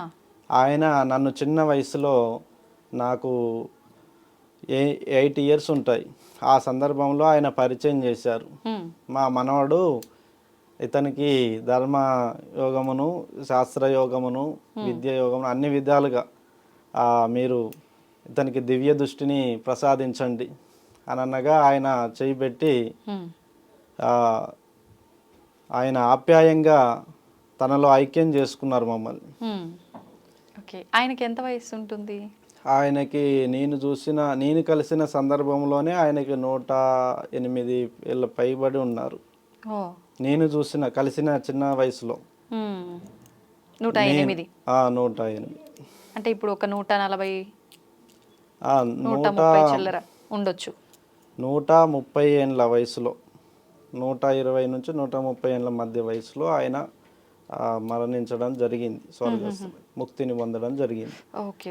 ఆయన ముక్తిని పొందేటువంటి విధానం కూడా పంచభూతాలు స్వీకరించినాకనే తను మరణించారు. అంటే ఇచ్చా మరణం ఉంటుంది యోగులకి, చిరంజీవులకి ఇచ్చా మరణం ఉంటుంది. కోరుకున్నప్పుడే వాళ్ళు ఈ తనువుని వదిలేస్తారు, తనువుని చాలిస్తారు. అలాగా తనకి ఈ భూమి మీద ఎవరెవరికి ఆయన విద్యను అందించారో, ఎవరెవరికి ఆయన యోగమునిచ్చారో, అలా కొన్ని గుర్తుల కోసం ఆయన ఆయువుని పట్టుకొని ఉంచి మా అందరికీ అవి నిక్షిప్తం చేసి తన యొక్క జీవన పరిణితిని ముగించుకున్నారు. ఆయువును నిక్షిప్తం చేసి అంటే ఎలా? అంటే నా కోరికని నీకు ఇవ్వడం. ఇప్పుడు నా ధర్మాన్ని రక్షించడం నా కోరిక, ఇప్పుడు నా ద్వారా నీకిస్తున్నా. అంటే ఇంకా మీరు ఆ జీవితాన్ని చాలించాల అంటే మీ గురువు విషయంలో ఆయన చాలించాలనుకుంటున్నారు కాబట్టి ఆయన కోరికలని మీకు మీ ఆధీనంలోకి ఇవ్వటం ఎలా? ఆయన బలాన్ని, ఆయన యోగత్వాన్ని, ఆయన దివ్య దృష్టిని మాకు ఇచ్చారు. కాబట్టి ఆయనను స్పర్శించిన మేము విజయులమైనం. ఆయనను స్పర్శించాకే మేము కూడా మహిమలను చూడగలిగాము, దేవుణ్ణి చూడగలిగాము, అద్భుతాలను చూడగలిగాము. కాబట్టి మేము ఇది నిజమని నమ్ముతున్నాం. కాబట్టి అలాంటి అమరత్వం ఉందని మేము నమ్ముతున్నాం, మేము పాటిస్తున్నాం. అలాంటి విజయాలు ఉన్నాయని మేము నమ్ముతున్నాం, ఆచరిస్తున్నాం. అవి అన్నీ మేము కల్లారా చూసి ఒకరు నేను ఇందాక అన్నాను కదా, సాధించిన వాళ్ళే చెప్పాలి గెలుపు గురించి. సాధించని వాళ్ళు చెప్తే అది వేరేలాగా అనిపిస్తుంది. ఆయన సాధించాడు కాబట్టి మాకు చూయించారు. మేము కూడా సాధించి చూయించడమే మా యొక్క లక్ష్యం. మేము కూడా సాధించి చూయించాల్సిందే. ఇప్పుడు మీరు దేవుని చూసారా? అయితే నేను చూశాను. ఎక్కడ, ఎప్పుడు, ఎలా? అదృశ్య ఒక రూపము అదృశ్యంగా వచ్చి నన్నే శాసించడము, కాలాన్ని శాసించడము, పంచభూతాలని శాసించడము అనేది నాకు కొన్ని విశేషంగా నా జీవితంలో కొన్ని భాగాలు ఉన్నాయి. అలా కొన్ని ముఖ్య సందర్భాల్లో, కొన్ని ఎవరూ లేని హిమాలయాల్లో ఎవరూ లేని ప్రాంతం ఒకటి ఉంటుంది. ఆ చోట నేను సాధనలో ఉన్నప్పుడు ఒక మాయా రూపంలో నడవడిక వచ్చేసి భవిష్యత్తుని నాకు కొంత వివరించడము, ఇలాంటి అడుగులు వేయడం అనేది అదృశ్య రూపంలో నాకు వెంబడించి చెప్పిన విధానంని నేను చూశాను. అంటే ఇప్పుడు వచ్చిన ఆకారము, అదృశ్యమైన రూపము భగవంతుడిదే అని మీరు ఎలా అనుకుంటారు? అంటే ఎంతో మంది గురువులు తపస్సు చేసిన ప్రాంతాలు కదా, అలా ఎవరైనా గురువులే? నేను మొదటిగా గురువే అనుకున్నాను మీలాగే. ఇది గురువుల ప్రాంతం కదా, గురువులే ప్రేతాత్మలో, శక్తులో లేదా ఏదో రూపంలో వచ్చి నన్ను వెంబడిస్తున్నారేమో అనుకున్నాను. తర్వాత నాకు తెలిసింది ఏమిటంటే అది సాక్షాత్తుగా భగవంతుడు శివుడే నేను చూసే గురువు రూపంలో వచ్చాడు అని. గురువులకు వస్తే మనం భయపడం, కానీ ఒకసారి వచ్చారు. ఒకసారి నాకు కనిపించిన విధానం ఏంటంటే ఆ రూపాన్ని చూసి నేను ఒక వింత అనుభూతి కలిగింది. ఎన్నడూ చూడని ఒక రూపాన్ని, అది విశ్లేషణ కూడా చేయరాని విధంగా రూపం కనిపించింది శివయ్యది నాకు. అప్పుడు దండం పెట్టుకున్నాను. గురువులు ఆచారాన్ని ఇస్తున్నాడు, ఆ రూపంలో ధైర్యాన్ని ఇచ్చాడు, నాకు ముక్తిని ఇస్తాడు అని నాకు అప్పుడే అనిపించింది. నేను చేసే ఆచరణ కరెక్టే, నేను చేసే సాధన కరెక్టే, ధర్మం వైపు ఉన్నదానికి నిర్వహిస్తున్న దానికి ఆ భగవంతుడు ఇచ్చిన రూపం నాకు ధైర్యాన్ని ఇచ్చింది. ఇప్పుడు నేను కాన్ఫిడెంట్గా మీకు చెప్తున్నాను, 100 ఏళ్ళు నేను దాటి వస్తానని, మిమ్మల్ని కూడా తీసుకెళ్తా అంటున్నా అంటే దానికి కారణం ఆ దైవం నాకు ఇచ్చిన ఆ రూప దర్శనమే. ఎన్ని సంవత్సరాల వయసులో మీకు కలిగింది ఆ అనుభూతి, ఆ దేవుడి దర్శనం? నేను చిన్న వయసులో అమ్మ వాళ్ళు నాకు కొన్ని దేవాలయాల్లో తిప్పి పరిచయం చేశారు. ఇది దేవుడు, ఇది శివయ్య, ఇది సాయిబాబా, ఇది విష్ణుమూర్తి అని పరిచయం చేశారు. ఆ పరిచయాలు అన్వేషణ మొదలవుతుంది. దేవుడు, వీళ్ళు ఈ రూపాన్ని దేవుడు అంటున్నారు, ఆయన కనబడట్లేదు, కనబడాలంటే ఎక్కడికి వెళ్ళాలని అడిగాను. దేవుడు దేవాలయాల్లో చూపించే రూపాలని మీరు అంటున్నారు, నిజంగా దేవుడు ఎక్కడ ఉంటాడంటే హిమాలయాల్లో ఉంటారు, లేదా అదృశ్య రూపంలో అప్పుడప్పుడు అట్లా వచ్చేసి వెళ్ళిపోతారు కానీ మనకు కనిపించరు అని అమ్మ చెప్పేది. అన్వేషణ అంతా తాత వాళ్ళు కూడా రాజగురువులు అవ్వడం వల్ల నాకు చిన్నతనం నుంచే అందరి జాతకాలు చూడడం, అందరినీ పరిశీలించడం, ఒకడు బాగుపడుతున్నాడు అంటే వాడు వెనక ఏ శక్తి ఉంది, ఒకడు దరిద్రుడు అవుతున్నాడు అంటే వాడు వెనక ఏ శక్తి ఉంది, దాన్ని గమనించి అడుగులేయడం, ఏ భాగాన్ని ఏ ధర్మాన్ని అనుసరిస్తే మంచి జరుగుతుందో కనిపెట్టాను. అలా కనిపించుకుంటూ దృశ్య రూపంలో చూస్తూ చూస్తూ రియలైజ్ అవుతూ యోగుల వైపు మా తాతగారు ఎప్పుడైతే కాశీ తీసుకెళ్ళి నాకు యోగులను మునులను కనిపించారో అప్పుడు నా దశని వాళ్ళు మార్చారు. వాళ్ళు ఇచ్చిన స్పర్శే నన్ను మార్చింది, నా అన్వేషణని నిజం చేసి చూపించింది. నేను గురువు అయ్యేటువంటి ఆ అవకాశాన్ని ఈరోజు కలిగించింది అంటే ఆ మహాయోగులు ఇచ్చిన అనుగ్రహమే. ఇప్పుడు మీరు చేసినట్టుగా ఈ సాధనలు ఈ ఉపాసనలు చేస్తే దేవుడు ఎవరికైనా కనిపిస్తాడా? ప్రతి ఒక్కరికి పరిచయం చేయడమే నా ధర్మం. దేవుణ్ణి పరిచయం చేయడమే. దేవుడు అనుభూతి కానీ ఇక్కడ కలగకపోతే గనక అది నిజం 10 మందిని బతికిస్తుంది, ఆధారితంగా ఉంటుంది. అబద్ధం ఆందోళన సృష్టిస్తుంది. ఇప్పుడు ప్రతి ఒక్కరికి పరిచయం చేయడం అంటే ఎలా పరిచయం చేస్తారు? నా గురువులు నాకు ఇచ్చిన ఆచరణ దైవం అన్నారు. దేవుడు గుళ్ళో ఉండడు, దేవుడు ఆచరించే విధానం పైన ఆ మనిషి తలపైన ఉంటాడు అని చెప్పాడు నా గురువు. నువ్వు వాక్కుని నీ యొక్క ఆచరణని ఎటువైపు తీసుకెళ్తున్నాడో భగవంతుడు చూస్తాడు. అన్ని దిక్కులో ఉంటాడు, టోటల్గా అన్ని దిక్కులు ఉండగలడు. మన వేదాల్లో కానీ మన వైదిక సిద్ధాంతాల్లో కూడా అదే ఉంది. అది చూడలేకపోయే వాళ్ళ కోసమే యోగులు దేవాలయాలు నిర్మించారు. ఆధారభూతంగా నిర్మించి కొన్ని విలువలను సృష్టించి దాని ద్వారా జరిపిస్తున్నారు. చూడలేని వారు దేవాలయం స్పర్శతోనే తాకి చూడాలి. అంటే మీలా మేము కూడా అదృశ్య రూపంలో చూసే అవకాశం చూడవచ్చు. మన ఋషులందరూ అదృశ్య రూపంలో ఉన్న శివయ్యను చూశారు. వాళ్ళు ఎన్నో వరాలు పొందారు. నాకు కూడా ఒక వరం ఉంది. ఆ వరం నేను పొందితే, ప్రజలందరి సమక్షంగా సాక్షిభూతంగా పొందితే నాకు కూడా చాలా సంతోషం అవుతుంది. మేము తెలుసుకోవచ్చా మీ వరం ఏంటో? నా వరం అంతా మొదటిది అమరత్వము, రెండవది 10 మందికి చేయుతనించే అంశాలను పొంది ఉండడం, అస్త్ర శస్త్రాలను ధరించినటువంటి నాయకులు ఉన్నారు. కానీ వాళ్ళు ఏం చేస్తున్నారు? ధర్మాన్ని రక్షించడంలో కొంత పోరాడి కొంత పోరాడలేక ఒకసారి చేస్తూ ఒకసారి చెయ్యకపోకుండా అలసిపోతున్నారు.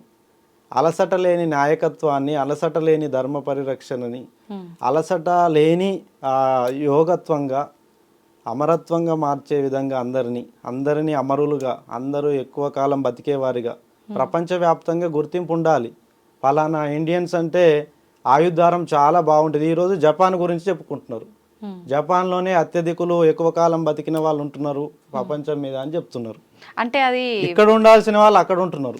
వింతల్లో ఒక వింత అన్నట్టు ఎవరో ఒక్కరు కదా అలా, అంటే ఎక్కువ కాలం జీవించి ఉండేవాళ్ళు ప్రతి ఒక్కరు అమరత్వం పొంది అలా ఉంటే అదంతా సృష్టికి విరుద్ధమే అవుతుంది కదా. అమరులు మనకు అవసరం. ఎందుకంటే ఈ ప్రాంతం రోగులతో బాగుపడదు. ఇప్పుడు నేను సహాయం చేయమని నేను పిలుస్తా, అతను రోగి అయింది అనుకోండి, నేనే కష్టాలతో బాధపడుతున్నా, నేనేం చేయాలి స్వామి? మీ పక్కకి వెళ్ళిపోతే నాకు రోగం ఉంది, షుగర్ ఉంది, బీపీ ఉంది, థైరాయిడ్ ఉంది, నాకు గ్యాస్ట్రిక్ ఉంది, నేను ధర్మ పరిరక్షణ చేసే అంశాలే నాలో లేవు, నన్ను వదిలేయండి స్వామి, నేను బతుకుతున్న కొన్ని క్షణాలన్నా మిగులుతాయని దండం పెడతాడు. అదే అమరుడైతే నేను చూపించిన వెంటనే ఆ పనికి నేను కూడా వస్తా, చేద్దాం పా స్వామి అంటాడు. అమరుల కలయిక మన ఈ ప్రాంతం రక్షించగలదు. అమరులు లేకపోతే, అమరత్వం పొందే వాళ్ళు లేకపోతే, ఆయుష్ బలంగా లేని వాళ్ళు అయితే అది పనిచేయదు. ఈ ప్రాంత పరిరక్షణ జరగదు. ఇది రోగాల దిబ్బగా మారుతుంది ఈ ప్రాంతం అంతా. ఈ ప్రాంత పరిరక్షణ కోసం నాగసాధువులు ఎన్నో ఆచరణలు తీసుకొస్తున్నారు ధర్మాన్ని స్థాపన కోసం. ధర్మాన్ని స్థాపించడం కోసం విష్ణుమూర్తే 10 అవతారాలు ఎత్తిండు. అది సరిపోక ఇప్పుడు 11వ అవతారం ఉంది. దశావతారాలు ఎత్తుకుంటూ వస్తూనే ఉన్నాడు, అది ఆగదు. విష్ణు భగవానుడు సాక్షాత్తుగా ఈ యొక్క తొలగించడం కోసమే, ఈ యొక్క సమస్యల నుంచి విముక్తి చేయడం కోసమే అవతరిస్తున్నాడు. తెలుసుకోవాలి ప్రజలంతా కూడా, అమరత్వాన్ని తెలుసుకోవాలి. ఒక ప్రాణాన్ని కాపాడడానికి 10 మంది రావాలి. ఈ రోజు మొన్న ఒక యాక్సిడెంట్ వీడియో చూశాను. యాక్సిడెంట్ అయితే సిటీలో అందరు చదువుకున్న వాళ్ళే, విద్యావంతులే. కానీ ఒక యాక్సిడెంట్ అయ్యి వాళ్ళు పడిపోతే కేసులు అవుతాయి, అవి అవుతాయి, ఇవి అవుతాయి అని చట్టాలు ఒక చూసి సగం మంది వెళ్ళిపోతున్నారు. ఇంకేం జరుగుతుందో నాకు ఆ శక్తి లేదు కదా అని వెళ్ళిపోయే వాళ్ళు కొద్ది మంది. తీరా చూస్తే ఆ వ్యక్తి ప్రాణం పోతుంది. అంటే ప్రజల్లో ఉన్న దోషమే పాలకులకు తగులుతుంది. ప్రజల మీద ఉన్న దోషము పాలకులు తగులుతుంది. పాలకున్న దోషం ఆ ప్రాంతానికే తగులుతుంది. దేశం అంతా సుభిక్షంగా ఉండాలంటే ధర్మమే మూల కారణం. ధర్మాన్ని ఆచరించడం ముఖ్యం కదా. ఇప్పుడు నిన్నైనా నన్నైనా గెలుపు దిశకి వెళ్ళాలంటే అవి చూసుకొని వెళ్తాం మనం. ఇప్పుడు భగవంతుడివి అవతారాలు అన్నారు కదా మీరు, దశావతారాలు ఇంకా అవతారాలు ఉన్నాయి అని చెప్పి, ఇంకా ఎన్ని అవతారాలు ఉన్నాయి? ఏ యుగంలో రాబోతోంది? ఎప్పుడు రాబోతోంది అవతారం? కృష్ణ భగవానుడు జీవిత సారాంశాన్ని గీత ద్వారా మనకు బోధించాడు. ధర్మాన్ని అన్నదమ్ములే అందులో రాజ్యాలను పాండవులు కౌరవులు రాజ్యాలు పంచుకోవడంలో వచ్చిన ఆస్తి గొడవలలో ఆ యుద్ధం జరిగింది. ఆస్తి గొడవలలో జరిగిన యుద్ధాన్ని ఆయన నీతి పక్షాన నిలబడి గెలిపించాడు. ఇదే రానున్న యుగం మొత్తం జరుగుతుంది అని చెప్పి గీత సారాంశంను మీరు చదివి బయటికి రండి, మేలుకోండి. గీత సారాంశం అందుకే ఇస్తున్నా నేను. ఇవి ఏది నాది అనుకోకండి, అన్ని మళ్ళీ అనుభవించి ఇవ్వాల్సిందే. ఏదైనా అనుభవించి ఇవ్వాల్సిందే, శాశ్వతంగా మనతో ఉండేవి కావు అని గీత సారాంశం ద్వారా ఆయన చక్కగా మేలుకొల్పాడు ధర్మాన్ని, ధర్మ నిర్వహణ. మళ్ళీ అది దారి తప్పింది. మళ్ళీ దారి తప్పే పరిస్థితులు కనిపిస్తున్నాయి బయట. విచ్చలవిడిగా శృంగారము, విచ్చలవిడిగా కోరికలు, విచ్చలవిడిగా అహంకారము. అసలు ఎవరితో కలిసి ఏ నిర్వహణ చేస్తే 10 ఏళ్ళు బాగుంటాం అనేది కూడా మర్చిపోతున్నారు. పొద్దున పూజలు, సాయంత్రానికి వచ్చేసరికి వాళ్ళకి స్థితిగతులు ఎక్కడ ఉంటారో తెలుస్తలేదు. పొద్దున బయలుదేరేటప్పుడు తెలుస్తుంది, సాయంత్రం ఎప్పుడు వచ్చే తెలియట్లేదు ఎవరు. ఈ వేగంగా కదులుతున్న కాలంలో అందరూ తప్పిపోతున్నారు. మెయిన్ రీజన్ కాలం వేగంగా కదులుతుంది. భగవంతుడు ఇచ్చేటువంటి సౌకర్యాల వల్ల వేగంగా కదలడం వల్ల చాలా మంది ఆ మత్తులో పడిపోయి చిత్తైపోతున్నారు. చిత్తైపోతున్న వారి సంఖ్య ఎక్కువ ఉన్నది, బాగుపడుతున్న వాళ్ళ సంఖ్య తక్కువ ఉంది. ఇంతకీ మీరు నాకు భగవంతుడు అవతారం ఎప్పుడో చెప్పలేదు, ఏ అవతారం? విష్ణుమూర్తిది. విష్ణుమూర్తి గురించి, విష్ణువు సాక్షాత్తు శివుని కాంక్షనే విష్ణువు నడిపిస్తుంటాడు. శివునికి లేని రూపం విష్ణువుకుంది. మళ్ళా విష్ణుమూర్తి ఏమంటున్నాడంటే, నేను నారాయణ్ణి, సకలమును ఆవహించగలను, ఏ రూపమైనా ఆయన మారగలడు. విష్ణువు సాక్షాత్తుగా కలిపురుషుడుగా అవతరిస్తాడని ఎంతో మంది యోగులు మనకి గుర్తునిచ్చారు. కలి వస్తాడు, మళ్ళా దుష్ట శిక్షణ, శిష్ట రక్షణ జరుగుతుంది. కలి వస్తున్నాడు, రాబోతున్నాడు. అందుకే ఈ స్పీడ్ పెంచిండు, అన్ని వాహనాలు ఇచ్చి కెమెరాలు ఇచ్చి రెడీగా పెట్టుకొని ఉంచిండు అందరినీ. కలి వస్తున్నాడు చూసుకోండి, ధర్మం పైన మరో కొత్త ఆటను చూడబోద్ది భూభాగం అని చెప్పి ఎంతో మంది మునులు, ఋషులు, యోగులు, తపద్వికులు తమ తపశ్శక్తితో ఊహించి కలి అవతారాన్ని మనకి పరిచయం చేస్తున్నారు వస్తుంది అని. కానీ ఆరంభం అయిందనే నేను అనుకుంటున్నా. అయితే అందరూ ఈ వయస్కులే, మన సహచరులే అందరూ చూస్తే అది మహాభాగ్యం. అంతే కదా, మనమే చూస్తే మహాధన్యం. ఇంకా భవిష్యత్ తరాలు చూస్తే వాళ్ళకి ధన్యం. ఇప్పుడు మీరు అన్నట్టమేమో ఆరంభం అయిందని అనుకోవాలి, కలియుగం అనుకోవాలి. ఎందుకంటే కానీ ఆల్రెడీ అంతం కలియుగం అని చెప్పి కూడా మాట్లాడుతున్నారు కదా. ఆరంభం కానిదే అంతం ఎలా ఉంటుంది? అంతం గురించి ఆందోళన చెందే వాళ్ళు, ఏమి తెలియని వాళ్ళు అంతాన్ని కోరుకుంటున్నారు. అన్ని తెలిసిన వాళ్ళు ఆరంభాన్నే కోరుకుంటున్నారు. మీరు చెప్పండి, వాళ్ళ సంఖ్య ఎక్కువ ఉందా, వీళ్ళ సంఖ్య ఎక్కువ ఉందా? అదే పుకార్లు అవుతున్నాయి. మేమంతా ఆరంభమైంది అనుకుంటున్నాం, యుగం ఇంకా యుగరక్షకుడు వస్తున్నాడు, యుగం ప్రారంభం అవుతుంది, సరికొత్త మానవాళి యుగం చూస్తున్నారు అని నేను అనుకుంటున్నా. ఇప్పుడు మీరన్నట్టుగా విష్ణుమూర్తి అవతారాలు ఇంకా ఉన్నాయి. ఈ కలి ప్రభావం వలన, ఈ అరాచకాలు ఎక్కువైపోవడం వల్ల భగవంతుడు మళ్ళీ రాబోతున్నాడు. కలి ప్రభావం కాదు, అంధకారంలో ఉన్నవారు చేస్తున్నటువంటిది ఒకటైతే, అన్ని తెలిసి అహంకారంతో చేస్తున్న వారిది ఇంకా సంఖ్య పెరిగింది. తెలియని వాళ్ళు చేసిన తప్పునైనా భగవంతుడు క్షమిస్తాడు, కానీ అన్ని తెలిసి తెలిసి తెలిసి చేసిన వాళ్ళ తప్పును భగవంతుడు క్షమించడు. అది ప్రతీకారం తీర్చుకుంటాడు భగవంతుడు. ఏం తెలియని వాడు చేసిండంటే వాడిని సరే ఏం తెలుసో తెలియజేసింది కదా అని వదిలేస్తాడు. అది కలివి కాదు, అది కలియుగంలో ధర్మం ఎలా ఇప్పుడు ఇంత సౌకర్యాలు అనుభవిస్తున్నారు కలియుగం వల్లే కదా. అవును. ఇన్ని సౌకర్యాలు, ఇంత వేగవంతమైన జీవితం, ఇంత వేగవంతమైన సృష్టిని మీరు కదిలిచ్చి చూస్తున్నారంటే అది మహత్కరం. మన పూర్వీకులు కూడా చూడలేదు ఈ వాహనాలని, ఈ ఇంత టెక్నాలజీ, ఇంత విజ్ఞానాన్ని మన పూర్వీకులు కూడా దర్శించలేదు. ఎన్నో గోసలు పడ్డరు. చెమ్ముడు వాటర్ తాగాలంటే బావి దగ్గరికి కిలోమీటర్ నడిచి బావిలో చేదుకొని తాగేవాళ్ళంట. ఇప్పుడు మనం ట్యాప్ తిప్పంగానే వచ్చేస్తుంది. కానీ రాబోయే రోజుల్లో ఆ వాటర్ కూడా మనకు అందుబాటులో లేని పరిస్థితులు రాబోతున్నాయి. పంచభూతాలని నష్టం చేసేది విధానమే లేదు అసలు నాకు తెలిసి. ఎవరైతే పంచభూతాలు అంతం కావు, అగ్ని అంతం కాదు, నీరు అంతం కాదు, ఆ వాయువు అంతం కాదు, అది ఆకాశము భూములు అన్ని కూడా పంచభూతాలు కదిలినంత వేగంగా వీళ్ళు ఎడ కదులుతారమ్మా నువ్వు చెప్పు. వీళ్ళకి ఆ శక్తే లేదు. పంచభూతాలను అవి సరి చేసుకోగలవు. ఇక్కడ రోగాన్ని అక్కడ వేయగలవు, అక్కడ మంచిని తెచ్చి ఇక్కడ పంచగలవు. పంచభూతాలు కదిలించిన ఔన్నత్వమే మనం ధర్మం అని పాటిస్తున్నాం. మనకి గ్రంథాలు అవన్నీ లేవు.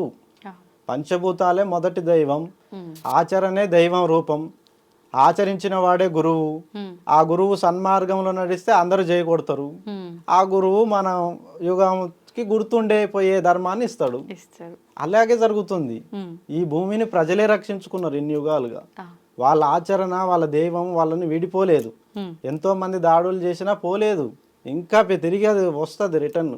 ప్రపంచానికే తలమానికమైనటువంటి గుర్తింపు భారతీయులకి కలగబోతుంది రానున్న రోజుల్లో. ఓకే, సంతోషం అండి. చాలా మంచి విషయాలు తెలియజేశారు. ధన్యవాదాలు.